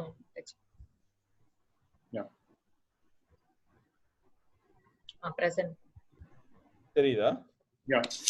ஓகே, ரெண்டு விஷயம் நான் வந்து யோசிக்கிறேன். தமிழ்நாடை பொறுத்த வரைக்கும் நெகட்டிவா பேசுறதுனா ரெண்டு விஷயம் எனக்கு தெரிஞ்சு மனசுல எல்லாருக்கும் தோணும், காமன் சென்சிக்கலா.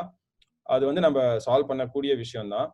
ஆனா அதுலயும் வந்து ஒரு நரேட்டிவ் இருக்கு, அதாவது ஒரு பேட் நரேட்டிவ். தமிழ்நாடை பத்தி நீங்க பாத்தீங்கன்னா எஜுகேஷனை பத்தி கிரிட்டிசைஸ் பண்ண முடியாது, ஹெல்த் கேரை பத்தி கிரிட்டிசைஸ் பண்ண முடியாது. ஏன்னா இந்தியா லெவல்ல நான் சொல்றேன், வித்தின் தமிழ்நாடு அது இம்ப்ரூவ் பண்ணணும்ன்றதுல அதாவது தமிழ்நாடை பொறுத்த வரைக்கும் நம்ம இப்ப கரண்ட் ஸ்டேட்டஸ்ல இருந்து அடுத்த லெவலுக்கு தமிழ்நாடு கொண்டு போகணுன்றதுல மாற்று கருத்தே கிடையாது. ஆனா இந்தியா லெவல்ல தமிழ்நாடு அதுல லீடிங்கா இருக்குங்கிறதுல டவுட்டே பட வேண்டாம். So we are doing way better, but we have to also improve, there's no doubt.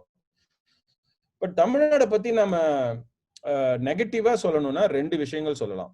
அது நம்ம மீடியால அடிக்கடி பேசுற விஷயங்கள் தான். ஒண்ணு வந்து டாஸ்மாக், குடிகார ஸ்டேட் அப்படின்னு நம்ம ஒரு பேர் இருக்கு. ஏன்னா டாஸ்மாக் பத்தி நம்ம ஓவரா பேசிட்டு இருக்கோம் ஆக்சுவலா.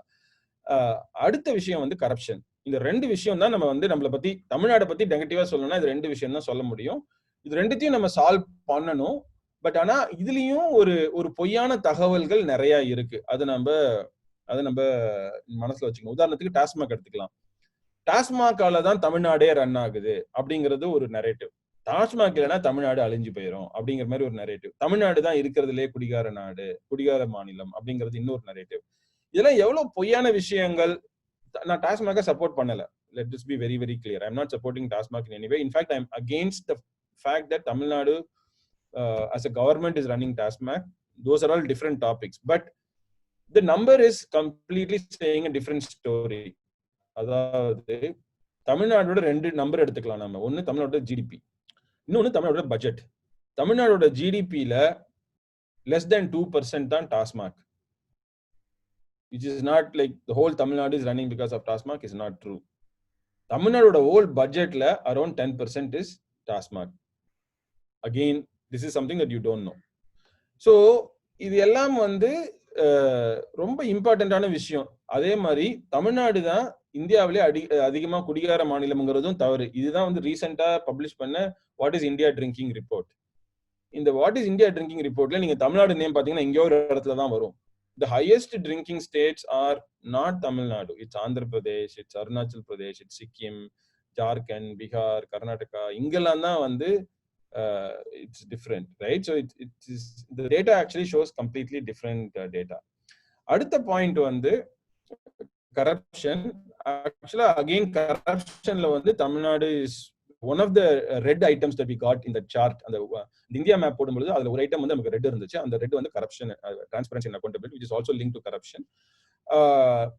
அதை நம்ம சால்வ் பண்ணணும். அது ஒரு சீரியஸ் ப்ராப்ளம். ஆனா again we are not leading in that. We are like probably 10th state in the country. It is a shame. We should definitely accept it. Corruption is not something to be proud of, right? So it is a shame, but we need to solve the problem. But the bigger problem I see in corruption is it is not as if politicians are the core for corruption.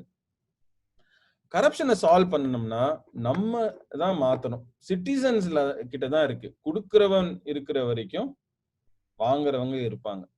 If we can stop giving, automatically corruption will go away is my philosophy. Because நாம தான் வந்து கியூவை jump பண்றோம். நாம தான் வந்து ஒரு அப்ளிகேஷனை போடுறோம் கவர்மெண்ட்டுக்கு. உதாரணத்துக்கு எடுத்துக்கலாம், நம்ம ஏதோ ஒரு அப்ளிகேஷன் போடுறோம், வந்து என்ன சொல்றது, வீட்டுக்கு வந்து அப்ரூவல் வாங்கணும்னு சொல்லிட்டு அப்ளிகேஷன் போடுறோம். அது வந்து 3 months கழிச்சு தான் கொடுக்க முடியும். நிறைய பேர் அப்ளிகேஷன் போட்டுருக்காங்க. நம்ம பெரிய கண்ட்ரி, இத்தனை பேர் இருக்காங்க, கொஞ்சம் பேர் தான் ஸ்டாஃப் இருக்காங்க, ஒரு பெரிய கியூ இருக்கும். ஆனா நமக்கு நாளைக்கே வேணும். நம்ம என்ன பண்றோம், நேரா கடைக்கு அங்க ஆஃபீஸ்க்கு போறோம், அப்ரூவல் ஆஃபீஸ்க்கு போறோம், அங்க போயிட்டு பியூனை பாக்குறோம், அவருக்கு ஒரு 5000 ரூபாய் கொடுக்குறோம், அவர் போயிட்டு ஃபைல வந்து எல்லாருமே எடுத்து மேல வைக்கிறாரு. இப்போ நாம பண்றோம், இன்னொருத்தன் 10,000 ரூபாய் கொடுக்குறான், இன்னொருத்தன் 15,000 ரூபாய் கொடுக்குறான். இந்த சைக்கிள் மாறிக்கிட்டே போகுது. ஒரு போலீஸ்கார் நம்மளை பிடிக்கிறாரு, நம்ம வந்து லைசன்ஸ் வச்சிடல, ஏதோ ஒன்று வச்சிடல, அவருக்கு ஒரு 100 ரூபாய் கொடுக்க ட்ரை பண்றோம். அப்புறம் அவரே வந்து அது அடுத்த டைம் அவரே கேட்க ட்ரை பண்ணுவாரு. ஸோ இந்த கரப்ஷன் சைக்கிளை கிரியேட் பண்றது நம்மள மாதிரி சிட்டிசன்ஸ் தான். ஸோ இதை நம்ம சால்வ் பண்ணணும்னா பாலிட்டிஷியன்ஸை போய் ஃபிக்ஸ் பண்றதுனால சால்வ் பண்ண முடியாது. இது ஒரு சமூக வியாதி மாதிரி ஆயிருச்சு. இந்த சமூக வியாதியை நம்ம சால்வ் பண்ணணும்னா இந்த L3 மாடல் ஆஃப் லைஃப் அப்படின்னு நான் ஒன்று சொல்ல வரேன். அதாவது இனிஷியலா நம்ம எல்லாரும் வந்து நம்மளை பத்தியே யோசிச்சுட்டு இருக்கோம்.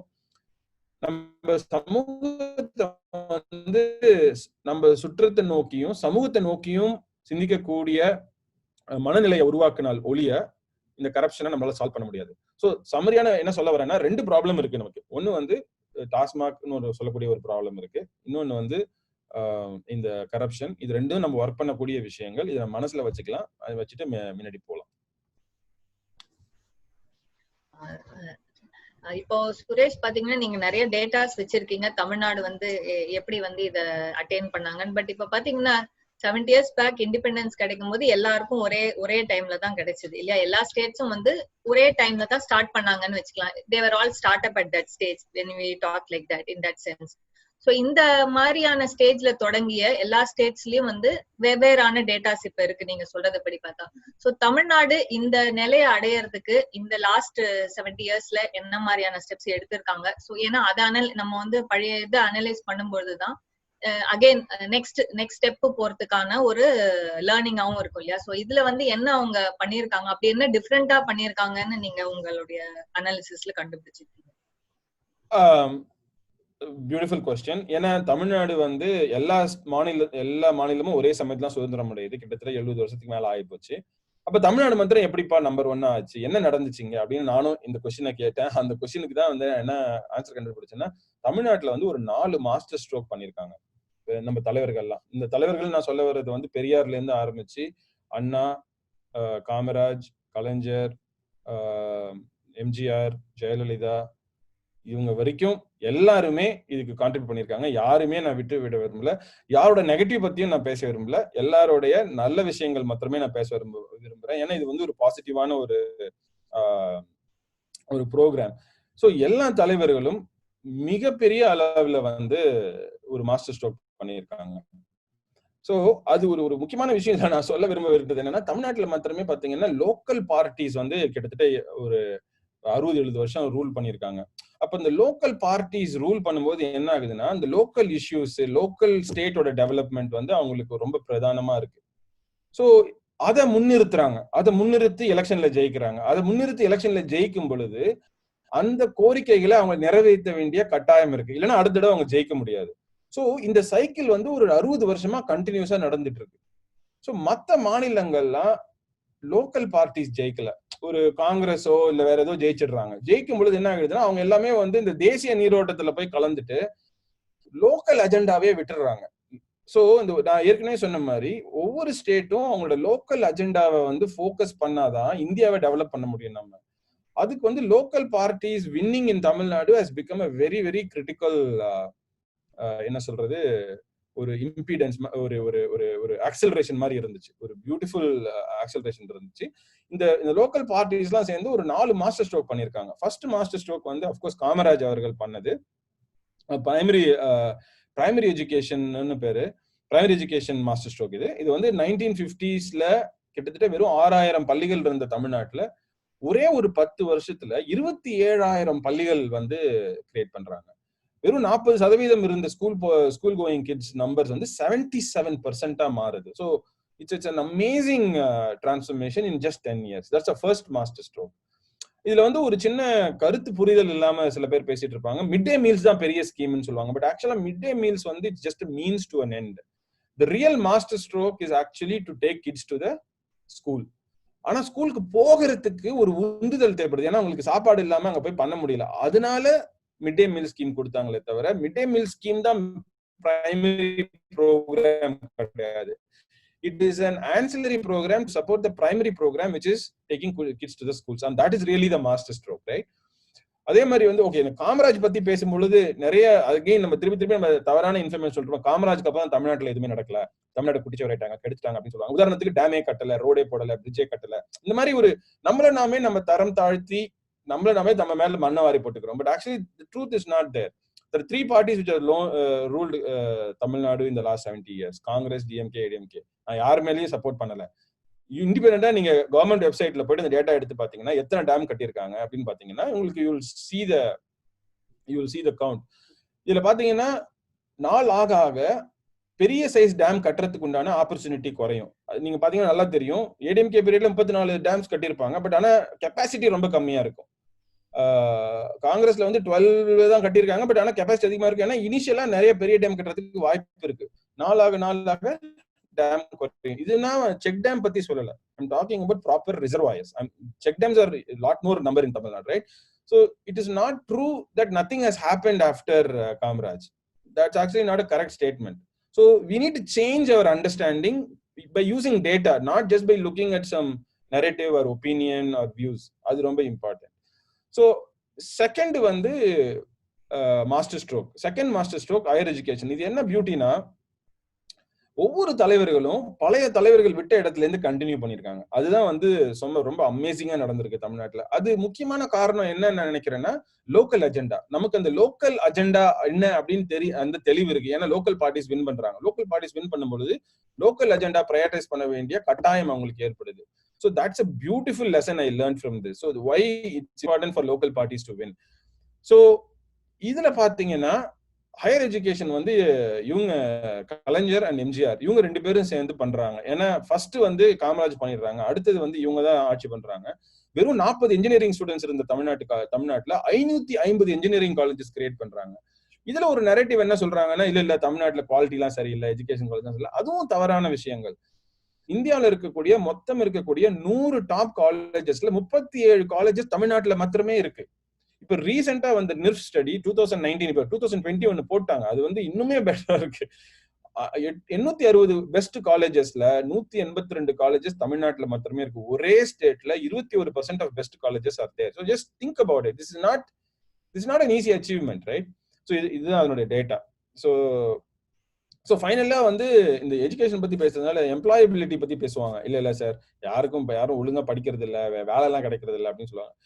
எம்ப்ளாயபிலிட்டிங்கிறது எஜுகேஷன்னால வர்றது இல்ல, கம்பெனிஸ் ஜாப்ஸ் கிரியேட் பண்றதுனால வர்றது. அதாவது ஒரு 100 ஜாப்ஸ் தான் இருக்குன்னு வச்சுக்கோங்க. 200 பேர் படிச்சுட்டு வராங்கன்னா 100 பேருக்கு தான் வேலை கிடைக்கும். ஆனா 100 ஜாப்ஸ் இருக்கு, 50 பேர் தான் படிச்சுட்டு வராங்கன்னா அந்த 50 பேருக்கு வேலை கிடைக்கும். அவன் என்ன படிச்சிருக்கான், அவனுக்கு ஸ்கில் இருக்கா இல்லையான்றதெல்லாம் கணக்கு கிடையாது. ஏன்னா 50 பேர் தான் இருக்கான். அந்த 50 பேரை எடுத்துட்டு ட்ரைனிங் பண்ணி அவங்க அடுத்த லெவலுக்கு கொண்டு போறது அந்த கம்பெனிஸ் பாத்துக்குவாங்க. So if you really have to solve employability problem, there is no way you're going to solve it by just improving the quality of education. You need to increase the quality of demand. அதாவது 100 பேர் படிச்சுட்டு வர்றாங்கன்னா 100 பேருக்கு உண்டான வேலை இருக்கணும். வேலை இருந்துச்சுன்னா ஆட்டோமேட்டிக்கா அவங்க எம்ப்ளாயபிளா மாறிடுவாங்க. ஏன்னா அந்த கம்பெனிஸ்க்கு வேற வழி இல்லாம இருக்கிற டேலண்டை எடுத்துட்டு அவங்களை ட்ரெயின் பண்ணி எப்படி அடுத்த லெவலுக்கு கொண்டு போறதுன்றது அவங்களே பாத்துக்குவாங்க. அது ஒன்றும் பெரிய பிரச்சனை இல்லை. The real problem to solve is actually making sure we create enough jobs.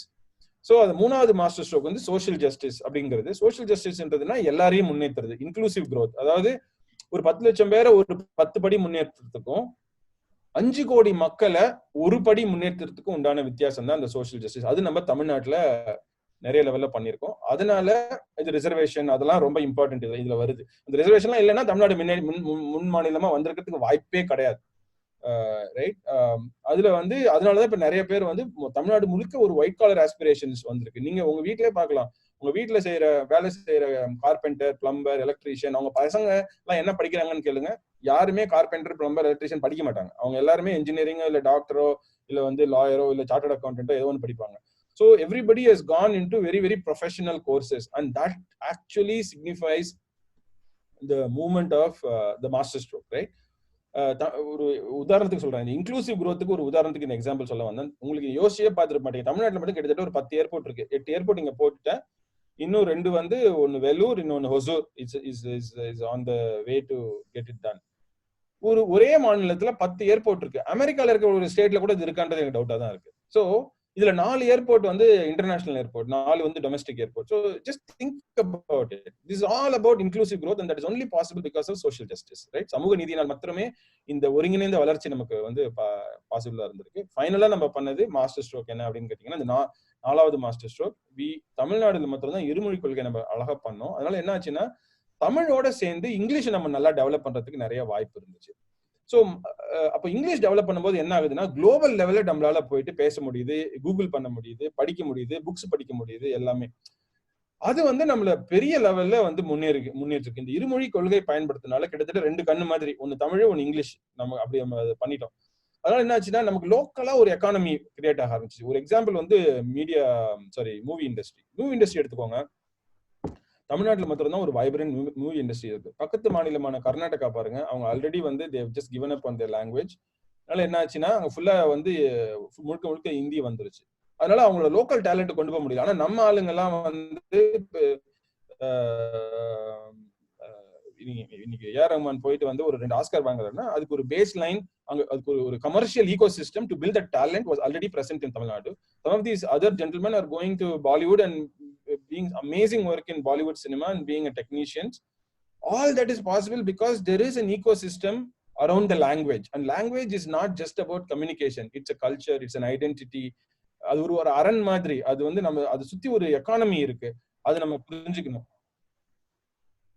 அது பண்ணீங்கன்னா ஆட்டோமேட்டிக்கா உங்களுக்கு இந்த மாதிரி நடக்கும். அதாவது என்னன்னா, உலகம் ரெஸ்ட் ஆஃப் இந்தியால பேடிஎம் கொரோன்னு சொல்றான், தமிழ்நாட்டுல மாத்திரம் பேடிஎம் பண்ணுங்கன்னு சொல்றான். ஏன்னா தமிழ்நாட்டுல தமிழ் மக்களுக்கு தமிழ்நாட்டுல சொன்னா மாத்திரம் தான் புரியும் அப்படிங்கிறது அவனுக்கு தெரிஞ்சிருக்கு.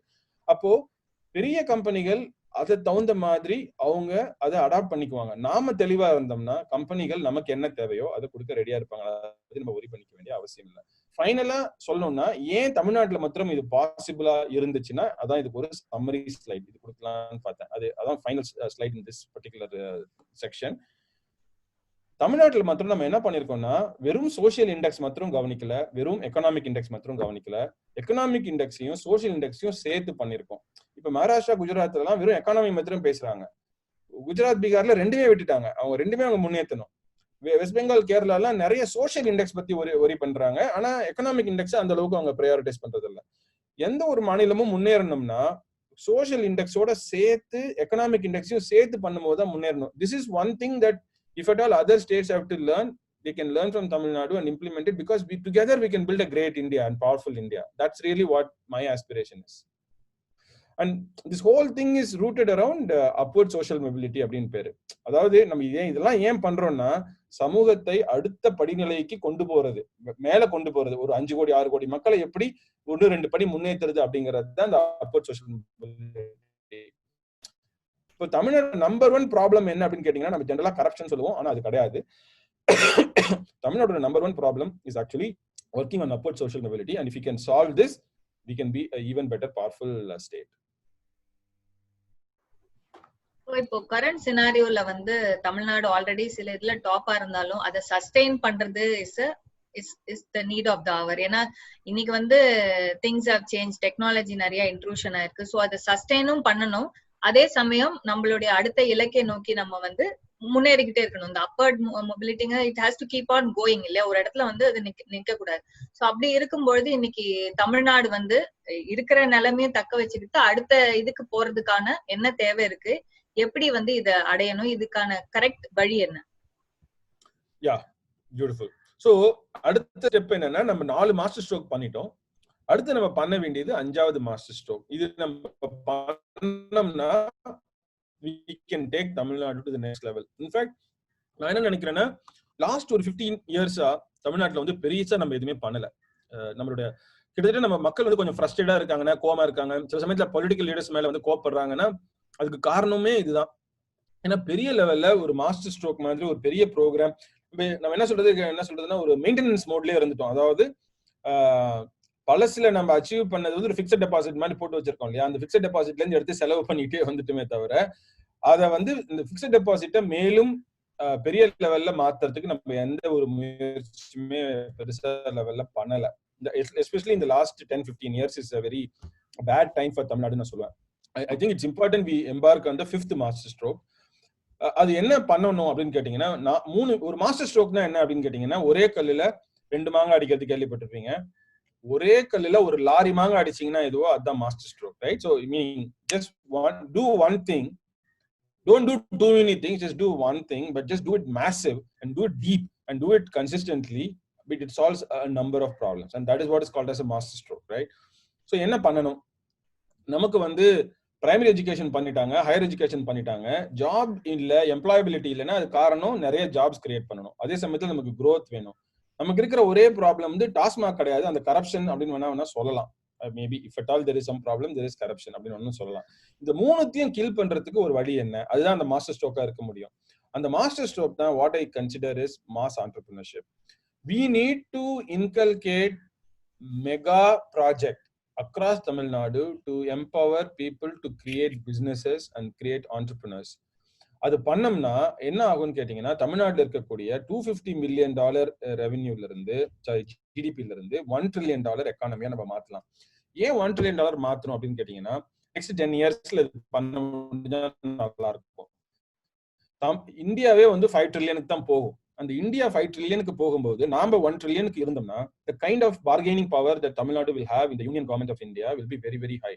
That is when we will be able to get whatever we deserve from the government, because India works as a collective entity among other states. If we have to work together, then we need to also contribute to the country. அப்ப the solid contribution நம்ம contribute பண்ணனும்னா at least ஒரு 20% அளவுக்கு நம்ம அதை contribute பண்றது நல்லது. இப்போ வந்து 8% இருக்கும், 8 to 9% இருக்கும். அதை வந்து we have to do it, and this is the first thing that we need to do.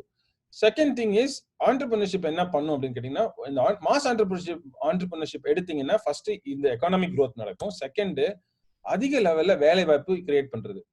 வேலை வாய்ப்பு கிரியேட் பண்றது கவர்மெண்ட் கிடையாது, most of the time it's entrepreneurs. அவங்க தான் வந்து ஒரு மேஜிக் ஜீனி, அலாவுதீனும் அற்புத விளக்கும். அந்த அந்த அந்த விளக்க பிடிச்சி நீங்க தேய்ச்சிங்கன்னா ஜாப் கொட்டும். மூணாவது, எந்த மாதிரியான entrepreneurs கிரியேட் பண்ணணும்னா, மோஸ்ட்லி MSMEs நம்ம கிரியேட் பண்ணணும். பெரிய பெரிய இண்டஸ்ட்ரீஸ் கிரியேட் பண்ணணுன்ற அவசியம் இல்லை, அதுவும் ஒரு புரிதல் கிடையாது. ஒரு ரிலையன்ஸோ, ஒரு அம்பானியோ, ஒரு அதானியோ, இல்ல வந்து ஒரு டாட்டாவோ, பிர்லாவோ, அந்த மாதிரி இண்டஸ்ட்ரி கண்டிப்பா வரட்டும், நான் இல்லைன்னு சொல்ல வரல. பட் அதை விட முக்கியமான விஷயம், நிறைய லெவல்ல MSMEs கிரியேட் பண்ணணும். அது என்ன மாதிரி அப்படின்னு கேட்டீங்கன்னா, இந்த இப்ப நம்ம ரியல் ப்ராப்ளம் என்னன்னா, எங்களை மாதிரி ஸ்டார்ட் அப்ஸ் வந்து அந்த மேல் லெவல்ல இருக்கும். அந்த பிங்க் கலர் நிறைய பேர் வந்து இந்த செல்ஃப் எம்ப்ளாய்டா இருக்காங்க. ஒரு பொட்டி கடை வச்சிருக்காங்க, ஒரு இஸ்திரி கடை வச்சிருக்காங்க, இவங்க எல்லாம் self employed. Real gap in entrepreneurship exists in the missing middle. அதாவது ஒரு entrepreneur 5 to 20 ஜாப்ஸ் கிரியேட் பண்ணக்கூடிய பிசினஸஸ் கிரியேட் பண்ணக்கூடிய entrepreneurs தான் ரொம்ப ரொம்ப கம்மியா இருக்காங்க. சோ அங்கதான் நம்ம ஃபோக்கஸ் பண்ணணும். இதை கிரியேட் பண்ணிட்டோம்னா ஆட்டோமேட்டிக்கா எக்கானமியும் பயங்கரமா முன்னேறும், வேலை வாய்ப்பும் கிடைக்கும். வேலை வாய்ப்பும் கிடைக்கும் பொழுது நம்மள சமூக என்ன சொல்றது, சமூக அந்தஸ்தும் உயரும். சமூக அந்தஸ்து உயர போகும்போது நாம இந்த கியூ ஜம்ப் பண்றது, லஞ்சம் கொடுக்கறது, இதெல்லாம் நம்ம குறைப்போம். சமூக மாறுதல் ஏற்படும். மாறும்பொழுது ஆட்டோமேட்டிக்கா கரப்ஷன் குறையும். இது எல்லாத்துக்குமே வந்து இந்த entrepreneurship, மாஸ் entrepreneurship அப்படிங்கிறது ஒரு என்ன சொல்றது, சர்வரோக நிவாரணி மாதிரி இப்போதைக்கு நமக்கு. அதான் மாஸ்டர் ஸ்ட்ரோக்கே. மாஸ்டர் ஸ்ட்ரோக் அப்படிங்கிறதே வந்து ஒரே கல்ல ஒரு லாரி மாங்க அடிக்கிறது. அதுதான் வந்து we should pursue right now. Sir, awesome. I think if I have to put it in one word, there's one audience who commented saying that goosebumps. So that's what I think most of us are going through. Thanks a lot. So in the தருணத்துல I want to ask a question, which is, again, we have a lot of entrepreneurs here. இப்போ வந்து தமிழ்நாட்டுல we have been actually good at MSME. That's one of the indicators you showed us is industrial output, right? So we have been good at entrepreneurship and business, but somewhere in the last 10 years we've also seen a new wave of startups and entrepreneurs coming in. So in the entrepreneursக்கும் businessmenக்கும் என்ன வித்தியாசம், இதை வந்து நம்ம எப்படி approach பண்ணணும்? What's your thought behind it? Because one, startups are going at a different scale in terms of pace and all that. நீங்க சொன்ன MSME வந்து ஸ்கேல் வந்து பேஸ் வந்து ஸ்லோவா இருக்கு. இதை வந்து எப்படி பேலன்ஸ் பண்ணி எடுத்துட்டு போகணும்? இதுக்கு என்ன தாட்ஸ் தமிழ்நாடுக்கு உங்க சைட்ல இருக்கு? ஸோ மோஸ்ட்லி வந்து ஆண்டர்பிரினர்ஷிப்பையும் பிசினஸையும் நம்ம குழப்பிப்போம். ஆண்டர்பிரினர்ஷிப்ன்றது இன்னோவேஷன். பிசினஸ் அப்படிங்கிறது it doesn't need innovation that much, right? So okay, let me just say it. For example, நீங்க ஒரு இட்லி கடை வச்சிருக்கீங்க, நானும் ஒரு இட்லி கடை வச்சிருக்கேன். நான் வைக்கிறேன்னா உங்களை பார்த்துட்டு அது கிட்டத்தட்ட பிசினஸ். நீங்க ஒரு பெட்ரோல் பம்ப் வச்சிருக்கீங்க, நானும் பெட்ரோல் பம்ப் வச்சிருக்கேன். நீங்க ஒரு பொட்டி கடை வச்சிருக்கீங்க, நானும் ஒரு பொட்டி கடை வைக்கிறேன்.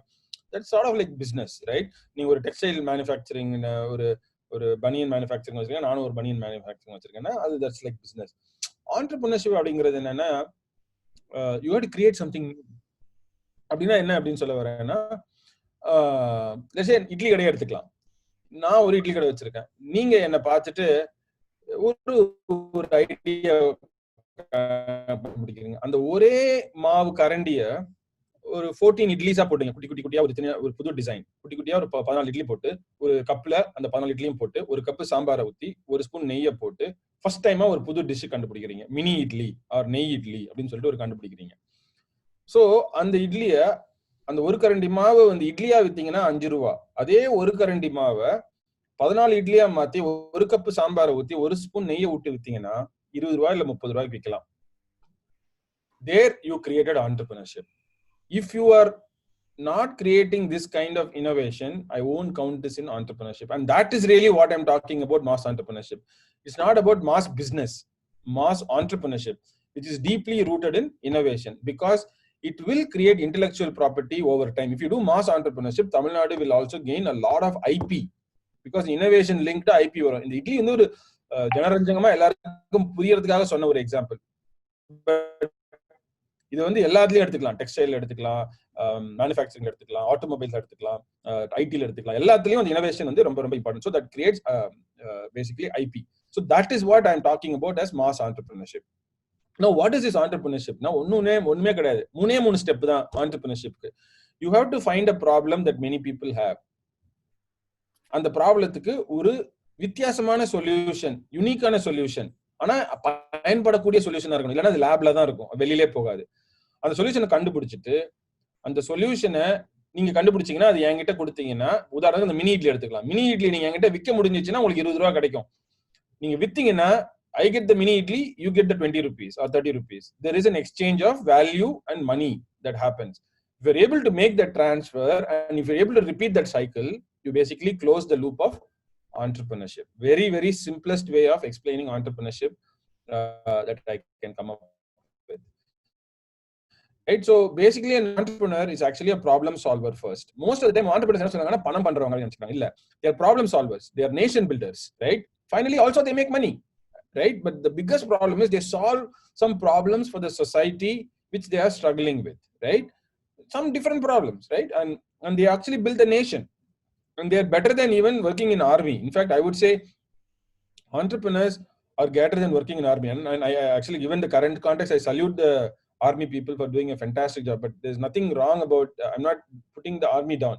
But all I'm trying to say is, if you have to contribute to nation, there is a much easier way for you to do it, which is be an entrepreneur. You will actually be contributing 10 times more than working in an army, right? And it's easy.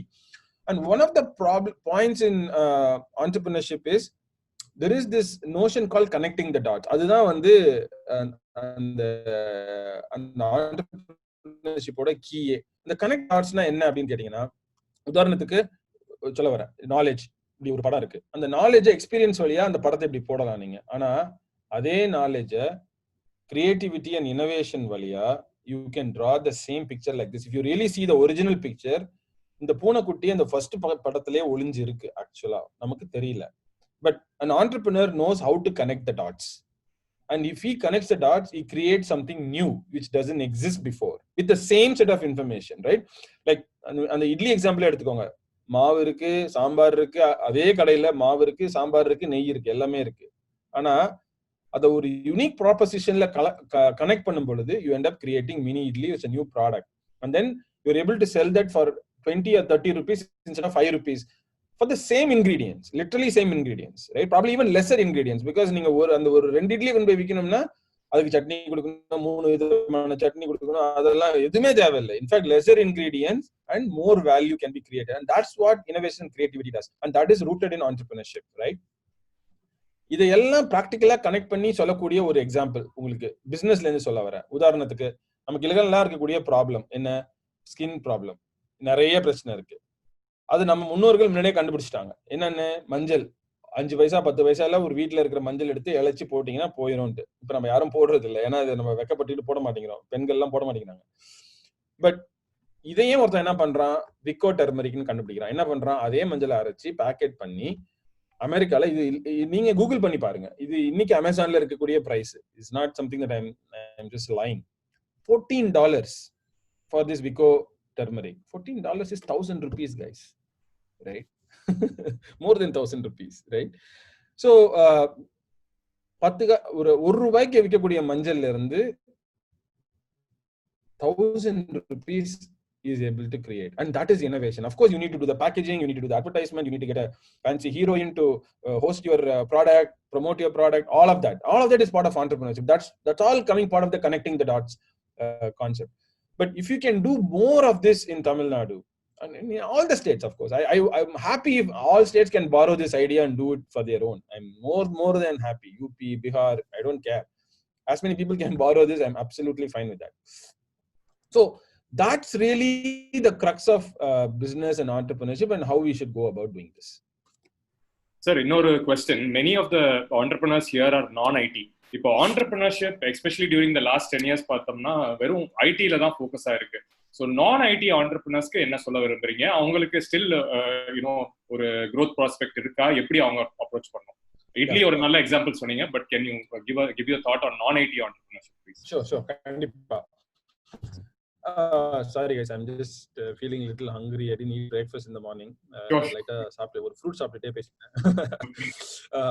So I actually believe there is entrepreneurship opportunity not just in IT. ஒரு general myth என்ன அப்படிங்கிறீங்கன்னா, ஐடில தான் நிறைய entrepreneurship இருக்கு, அங்கதான் technology அப்படின்னு போயிட்டு இருக்காங்க. பட் ஆனா எல்லா இண்டஸ்ட்ரியிலயும் இருக்கு. உதாரணத்துக்கு டெக்ஸ்டைல்ல இருக்கு, மேனுஃபேக்சர்ல இருக்கு, எஜுகேஷன்ல இருக்கு, ஃபார்மசில இருக்கு, நர்சிங்ல இருக்கு, டென்டல்ல இருக்கு. ஒரே ஒரு எக்ஸாம்பிள் சொல்றேன், அதோட because we are running late. Jockey, Hanes 2 brand என்ன பண்றாங்க? ஜெட்டி தயாரிக்கிறாங்க. நீங்க நான் எல்லாரும் போட்டு இருக்க ஜெட்டி தயாரிக்கிறது இந்த 2 பிராண்ட். உலகத்திலே 2 பாப்புலர் பிராண்ட்ஸ். இந்த 2 பிராண்டோட ஜாயிண்ட் ரெவென்யூ அப்படின்னா என்னன்னா $7 பில்லியன் பண்றாங்க. 2 பிராண்டு அவங்க தயாரிக்கிறது வெறும் ஜெட்டி தான். 7 பில்லியன்னா 50,000 கோடி.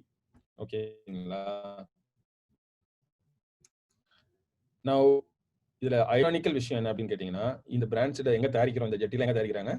தமிழ்நாட்டில் தயாரிக்கிறாங்க. ஹொசூர்லயும், திருப்பூர்லயும், கோயம்புத்தூர்லயும், அது சுத்தி விட்டு இடங்கள்லயும் தயாரிக்கிறது தான் இந்த நாம we are not building these brands, but we are becoming a service provider to these brands. Even this happens in ஐடில கூட பாத்தீங்கன்னா, நம்ம ஜெனரலா சர்வீஸ் ப்ரொவைடர் தான். ஒரு இன்ஃபோசிஸோ, காக்னிசென்ட்டோ, ஹெச்சிஎல்லோ, இவங்க எல்லாருமே we are just service providers, but we are not brand owners for creating products like Kissflow or Zoho or Microsoft, Google. They are all brand owners. They make products, right? And the transition is important for us, and this opportunity exists. Why can't we create a Jockey like Hanes like brand? Because we have all the skill sets. This transition is very important, going from being a service provider to a product creator and a brand owner. Because இதனுடைய intellectual value, இது revenue தான் 50,000 கோடி. இந்த intellectual value is easily 2.5 லட்சம் கோடி, meaning 5 to 6 times of this value is the IP value of this whole thing, right? The business value னு சொல்லுவாங்க, enterprise value னு சொல்லுவாங்க, EV னு சொல்லுவாங்க. The EV என்ன கேட்டீங்கன்னா 6 times of this, it will be like 3 lakh crores. Just 2 brands, guys. 3 lakh crores. That is whole Tamil Nadu's budget for 1 year.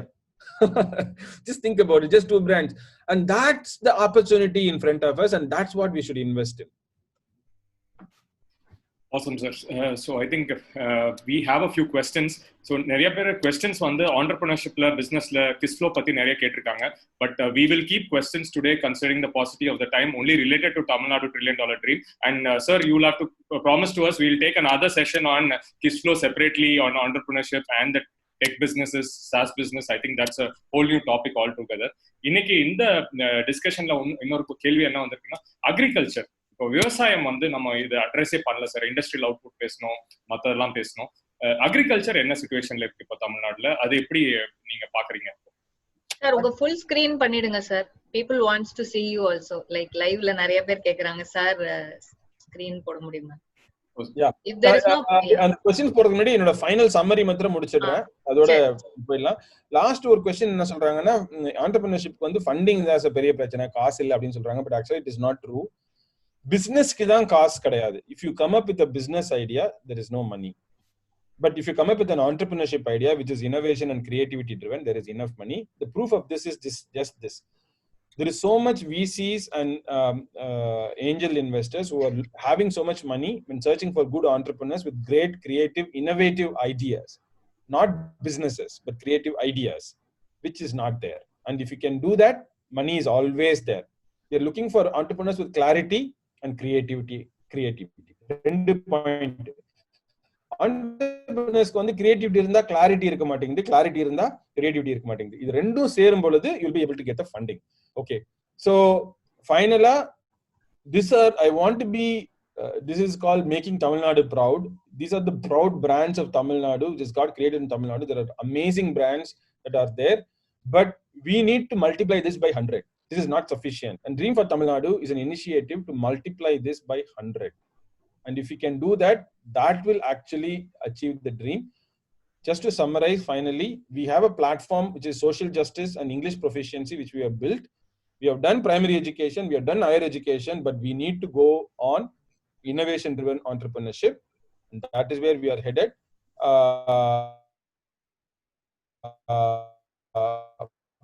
If you guys want contact information, I'll now stop sharing and then go into full view and we can answer questions. Awesome, sir. Thank you. So there was this question on agriculture, which people wanted to know. நம்ம எங்க இருக்கோம் தமிழ்நாட்டுல இப்போ agriculture பொறுத்த வரைக்கும்? தமிழ்நாடு ஆக்சுவலா பாத்தீங்கன்னா, okay, நான் வந்து என்ன சொல்ல கொஞ்சம் கான்ட்ரவர்ஷியலா சொல்ல போறேன், கொஞ்சம் தப்பா நினைச்சுக்காதீங்க. See, agriculture is important for Tamil Nadu, in fact for whole world. But you cannot build an economy on agriculture. நிறைய டைம் சில பாலிட்டிஷியன்ஸ் தமிழ்நாட்டுல வந்து தவறான வழிநடத்தல் பண்ணிட்டு இருக்காங்க. ஆக்சுவலா பாத்தீங்கன்னா, இல்ல நம்ம தமிழ்னு சொல்லி பேசிட்டு இருக்கும் பொழுது அதுல வந்து என்ன சொல்றாங்கன்னா, அக்ரிகல்ச்சரை முன்னிறுத்துறோம். ஆக்சுவலா agriculture is required, it's essential, it's important. we should protect our farmers, we should support them. But you cannot build a world-class economy and livelihood for our people if you are just talking about agriculture. It's not possible. So மொத்த செக்டரும் தமிழ்நாடை பொறுத்த வரைக்கும் மூணு விதமான செக்டரா government பிரிக்கிறாங்க. ஒன்னு வந்து industrial sector, ரெண்டாவது வந்து சர்வீஸ் செக்டர், மூணாவது வந்து அக்ரிகல்ச்சர். மூணு தான் இருக்கு. இப்போ இண்டஸ்ட்ரியல் செக்டர் 15% தான் அக்ரிகல்ச்சரல் கான்ட்ரிபியூஷன். மீதி 85% of contribution of economy comes from industrial and service sector. Service sector கிட்டத்தட்ட 50-55% வந்து service sector, remaining ஒரு 25-30% is industrial sector. மீதி இருக்கிற 15% agriculture. We should not make all of us go into agriculture. It doesn't make sense. But we need to have a few creative ways. Support, என்ன சொல்றது, exponential performance. Israel எல்லாம் பண்றாங்க அந்த மாதிரி. We need to apply technology. We need to move a lot of these agricultural labors to white collar jobs and use mechanization and do automation, and we work on high yield and high productivity in small land, less water consumption. Look at different types of crops rather than just using only water fed crops like sugarcane or rice. இந்த மாதிரியான changes and transformation is very important in Tamil Nadu. But அது நம்ம வந்து முன்னெடுத்து போகல ஆக்சுவலா. அதே மாதிரி இயற்கை விவசாயம் ரொம்ப பண்ணணும். நேச்சுரல் ஃபார்மிங் இஸ் ரொம்ப important. Organic farming I don't know, but natural farming is definitely very important. But it is important to understand that we cannot and we should not make Tamil Nadu as an agri-based economy. அப்படி பண்ணக்கூடாது. Agri is important. We need to support them. We need to celebrate them. We need to respect them. There is no doubt. But we need to move our state to a knowledge-based economy rather than an agro-based economy, because if you do that, we will be dead. Got it, sir. Knowledge based is the future. Sir, அடுத்த question என்னன்னா, இப்போ being relevant to the COVID times, of course நிறைய பேர் crisis panic ன்னு பாக்குறாங்க. இதுல என்ன opportunity பார்க்க முடியும் சார் நம்மளால as a society or as entrepreneurs? If we see, what are the opportunities that you would tell youngsters to pick it up and run? நிறைய மீனிங் கோவிட் எனக்கு வந்து meaning honestly I really don't know what are all the specific opportunities that exist, but each industry can take advantage of it. இப்ப நாங்க என்ன பண்ணிருக்கோம் என்னால சொல்ல முடியும், ஏன்னா எனக்கு என்னோட பிசினஸ்ல என்ன நடக்குதுன்னு கிளியரா தெரியும். அந்த கிளாரிட்டின்னு சொன்னீங்க, அந்த கிளாரிட்டி இருக்கும்போது நம்ம கரெக்டான இனிஷியேட்டிவ்ஸ் பண்ண முடியும்.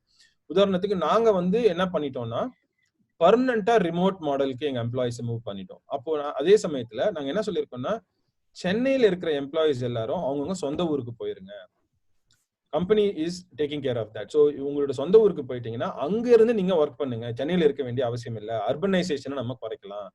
டைரக்டா நீங்க வந்து மதுரையோ திருச்சியோ இல்ல வந்து ஈவன் கிராமமா இருந்தாலும் பரவாயில்ல, அங்க போயிருங்க. அவங்களுக்கு laptop, desk, chair, internet infrastructure இதெல்லாம் நாங்க ப்ரொவைட் பண்றோம்.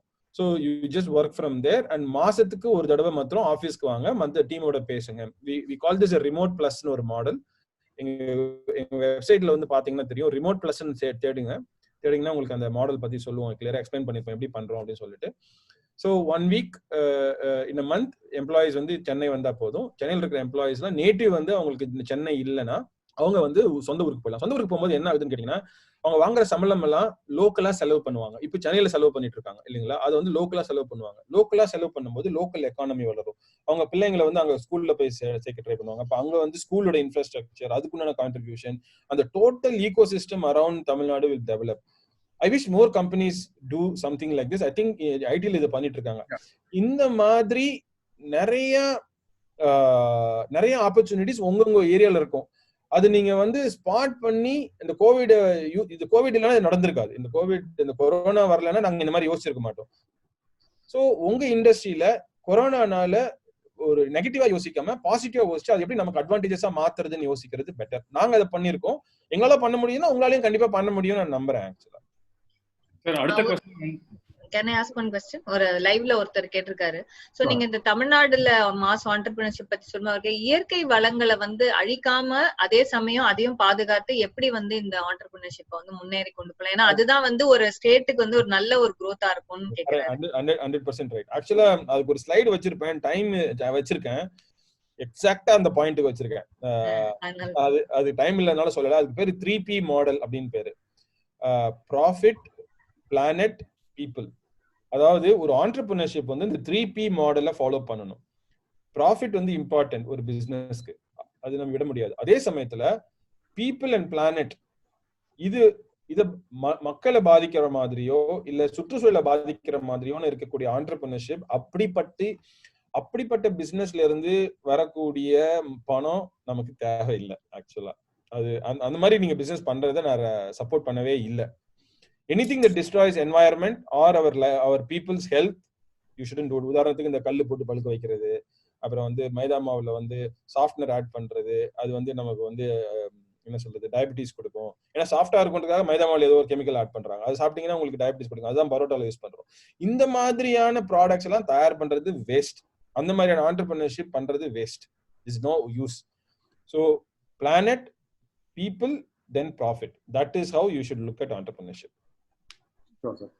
There's one more question on regarding for entrepreneur ku vandu ecosystem da most important. So Tamil Nadu, of course, we've had a lot of support from the local ecosystem itself, but we are still very far away compared to Bangalore ஆகட்டும் இல்ல ஒரு பாம்பே ஆகட்டும். So Tamil Nadu ecosystem வளர்றதுக்கு என்ன பண்ணணும்னு நினைக்கிறீங்க? அதுக்கு நீங்க சீனியர்ஸ் மாதிரி இண்டஸ்ட்ரியில இருந்து I know you are taking a lot of effort. You guys have come together as SAS Bhumi and all that. What are the things that you feel that we should be doing as an ecosystem and some thoughts on that, please? Yeah, கண்டிப்பா. என்னன்னா again this is little incorrect. Tamil Nadu ecosystem is actually doing really well, even better than Bangalore or Bombay.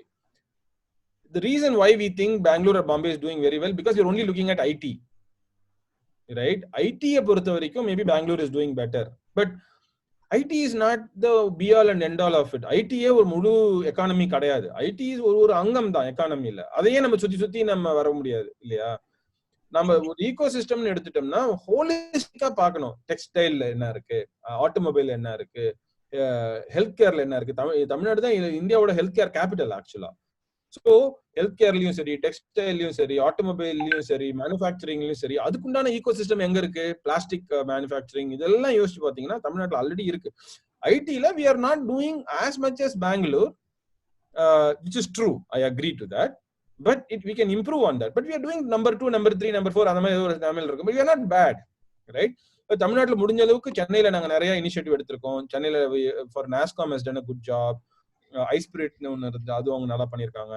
நாங்க வந்து இப்ப சாஸ்க்கெல்லாம் சேர்ந்து sauce பூமின்னு சொல்லிட்டு ஒரு ego system create பண்ணிருக்கோம். Around 1000 entrepreneurs across India. சென்னையில தான் அதனுடைய ஆனுவல் ஈவென்ட் நடக்குது. பர்பஸ்ஃபுல்லா சென்னையில தான் பண்ணியிருக்கோம். ஏன்னா நானு, கிரீஷ், ஃப்ரெஷ் ஒர்க்ஸ், அப்புறம் சார்ஜ் பில், அந்த கிரிஷ், இவங்கெல்லாம் நாங்க எல்லாரும் சென்னையில் இருக்கிறதுனால we wanted to make sure we develop Chennai. அதனால we made sure that this SAS Bhoomi happens out of Chennai. இந்த மாதிரி we have done some specific initiatives. But the overall ecosystem in Tamil Nadu is not that bad. We just have to believe that we can develop it definitely. We need to improve on it definitely. There's no doubt. But it is not that bad. Let's get out of that negative mindset, right? So that's the whole idea of this program.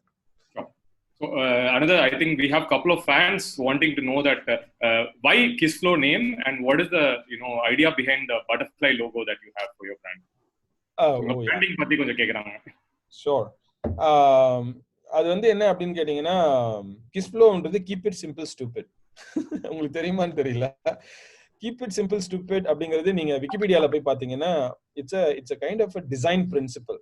அதாவது you keep things so simple that anybody can use it. So that is what is about KissFlow. Flowனா நாங்க first அது work ஃப்ளோக்காக develop பண்ணோம். அந்த work ஃப்ளோல இருக்கிற ஃப்ளோவும் kiss பிரின்சிபிள்னு ஒன்று இருக்கு. Kiss பிரின்சிபிள்னு Google பண்ணி பாருங்க, விக்கிபீடியால வரும். KISS principle, keep it simple ஸ்டூபிட்னு பேரு. அது அந்த ரெண்டுத்தையும் ஜாயின் பண்ணி கிரியேட் பண்ண ப்ராடக்ட் தான் KissFlow. ஏன் வந்து இந்த லோகோ வந்து இந்த கலர் வந்து இது ஆக்சுவலா பட்டர்ஃப்ளை ஓட ஒரு மெட்டா ரெப்ரசன்டேஷன்.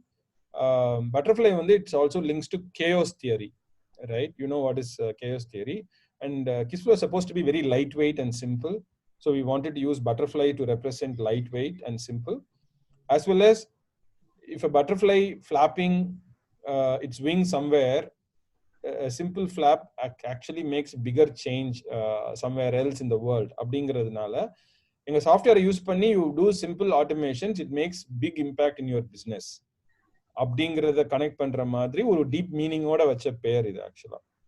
Wonderful sir, ஒரு ஸ்டோரியா சொல்லிட்டீங்க கமலஹாசன் மாதிரி. Thank you. அடுத்த क्वेश्चन வந்து there are a lot of people wanting to know why how come you resisted the move to Bay Area. நீங்க மட்டும் சென்னையில இருக்கீங்க, எப்படி அதை ரெசிஸ்ட் பண்ணீங்க? You have any future plans?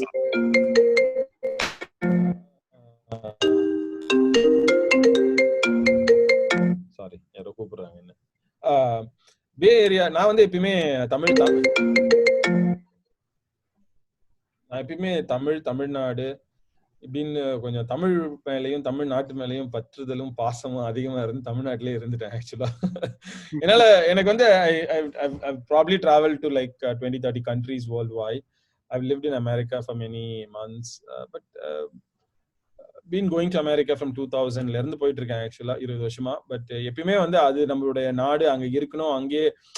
அங்க இருக்கிற வந்து என்ன சொல்றது, அந்த அழகான ரோடு, கிளீனான ரோடு, ஈஸியான அக்சஸ், டிராபிக் கிடையாது, இல்ல சிக்னல் கிடையாது, இப்படின்ற மாதிரியான ஒரு மேம்போக்கான ஒரு விஷயங்கள் மேல மாத்திரமே எனக்கு அதுதான் வந்து ஒரு வாழ்க்கைன்ற மாதிரி எனக்கு படல ஆக்சுவலா. நம்ம இங்க ஜென்ரலா நம்ம இந்தியால இருந்து அங்க போகும்போது அந்த மேலோட்டமா இருக்கக்கூடிய சில சொகுசு வாழ்க்கைகள் வந்து நமக்கு ரொம்ப அட்ராக்டிவா இருக்கும். உதாரணத்துக்கு ரோடு நல்லா இருக்கு, ஃபாஸ்டா போகலாம், டிராபிக் இல்ல, எல்லாரும் மதிச்சு நடக்கிறாங்க, ரோடு கிளீனா இருக்கு, இது நல்லா இருக்கு, அது நல்லா இருக்குன்னு சொல்லிட்டு அப்படியே அங்க போய் செட்டில் ஆயிடுறாங்க. But I didn't feel that's what it is. For me, that was secondary. Belongingness, அதாவது இது நம்ம ஊரா, இது நம்ம நாடா, நம்ம மண்ணா, நமக்கு உண்டான இடமா, நம்ம சொசைட்டியா அப்படிங்கிற அந்த கொஸ்டினை கேட்கும் பொழுது I felt very lonely in America. நான் வந்து ஒரு 3 வாரம் மேல என்னால இருக்க முடியாது அமெரிக்காவில் ஆக்சுவலா. அதுக்கப்புறம் வீட்டுக்கு வந்து ஒரு ரசம் சாதம் சாப்பிடணும் மாதிரி ஆயிரும். ஸோ ஸோ நான் வந்து அந்த மாதிரி வீட்டுக்கு ஃபர்ஸ்ட் நான் யூஎஸ்ல இருந்து வந்தேன்னா சாப்பிட்ற முதல் ஐட்டம் ரசம் சாதம் தான் போயிடுது. ஸோ ஸோ அப்படியே நான் என்னோட சைக்காலஜி என்னோட சைக்கி வந்துருச்சு. அதனால அப்படியே இங்கேயே இருந்துட்டேன். I don't think I be able to I won't be happy if I go to America. That much I'm sure. We got the answer, sir. So there are many entrepreneurs and also people who are in public life, who are very passionate about overall governance and development. But when it comes to these educated professionals and entrepreneurs taking up active political life, we shy away from it. So why is that? Why do you think so? Is it changing? And the bigger question is, are you planning to enter politics? Oh, complicated question. Yeah, meaning all of us are in politics already. I'm probably looking little bit actively doing something in politics மாதிரி தெரிஞ்சாலும் நமக்கு தெரிஞ்சோ தெரியாமலோ நம்ம பாலிடிக்ஸ்ல இருக்கோம். பாலிடிக்ஸ்ல இருந்து நம்ம வெளியில வரவே முடியாது. ஏன்னா பாலிடிக்ஸ் தான் நம்மளோட வாழ்க்கையே நிர்ணயிக்குது. தினம் தினம் நம்மளுடைய தலையெழுத்தையும் நம்ம எப்படி இது பண்றதையும் நம்மளுடைய வாழ்க்கையும் நிர்ணயிக்கிறது பாலிடிக்ஸ். நீங்க பாலிடிக்ஸ்ல இருந்து வெளியில வந்தீங்கன்னா நம்ம எல்லாமே அழிஞ்சு போயிடும் ஆக்சுவலா. So we need to be in actively following politics and actively doing research on politics and understanding about our candidates, understanding manifesto, understanding political parties, ideologies, how are they aligned, is it good for us, is it good for the state, good for our country அப்படிங்கிறது நமக்கு ரொம்ப ரொம்ப ரொம்ப ரொம்ப இம்பார்ட்டன்டான விஷயம். அந்த விதத்துல I am in very much in active politics and I have a strong view on what is right for Tamil Nadu. The only question is whether we should be in electoral politics. Electionல போய் பாலிடிக்ஸ்ல இருந்தாதான் பாலிடிக்ஸ்ல இருக்கிறதா அர்த்தம் இல்ல. I am not in electoral politics, but I am in active politics. I have a strong political view on what is right for Tamil Nadu, and that is what I would encourage all of us should be. We need not go and stand in an MLA election or MP election for that. So that much we should be in active politics is what I feel. Now, I have a question and யாரோ கேட்டிருக்காங்க. அதே இப்போ நீங்க எப்படி இப்ப பெங்களூரும் Mumbai compare பண்ண வேணாம்னு சொன்னீங்க. சென்னை வந்து தமிழ்நாடோட ஹெட் குவார்ட்டர்ஸா இருக்கு. அதே மாதிரி நிறைய பேருக்கு வந்து சென்னையை தாண்டி interior or maybe south Tamil Nadu or வேற ஏதாவது இப்ப நீங்களே கடலூர்ல இருந்து வந்திருக்கீங்கன்னா அங்க வந்து ஒரு பெரிய ஒரு பிராண்ட் நிறுவனமா வந்து ஒரு ஹெட் குவார்ட்டர்டா இருக்கும்பொழுது மேபி இந்த மாஸ் ஆண்டர்பிரினர்ஷிப்போ இல்ல அது வந்து ஒரு இன்ஸ்பிரேஷனா இருக்குமா? ஏன்னா நிறைய பேர் வந்து அகைன் மூவிங் டு சென்னை தான் வராங்க. சோ இப்ப அகைன் பேண்டமிக்ல எல்லாரும் சென்னை விட்டு போறாங்க. பட் ஆன் தி ஹோல் பாக்கும்போது அகைன் சென்னைன்ற மாதிரி இருக்கிறது வந்து still some people feel that ஏன் நம்ம இருக்கிற இடத்துல அதை அச்சீவ் பண்ண முடியாதா? இதுல வந்து உங்களுடைய தாட்ஸ் என்ன மாதிரி பண்ண முடியுது? கண்டிப்பா மீனிங் நம்மளால கண்டிப்பா பண்ண முடியும். In fact I am actually against everybody coming to Chennai. I don't want Chennai to be in fact there is very very very good vibrant ecosystem in Coimbatore, it's in Madurai, it's in Tiruchi, Tirunelveli, meaning Thoothukudi, இங்கெல்லாம் விழுப்புரம் இங்கெல்லாம் ஓரளவுக்கு டீசெண்டா போயிட்டு இருக்கு. Villupuram is emerging but other states I mean Erode, Salem இங்கெல்லாம் நல்லாவே இருக்கு. we should develop these states.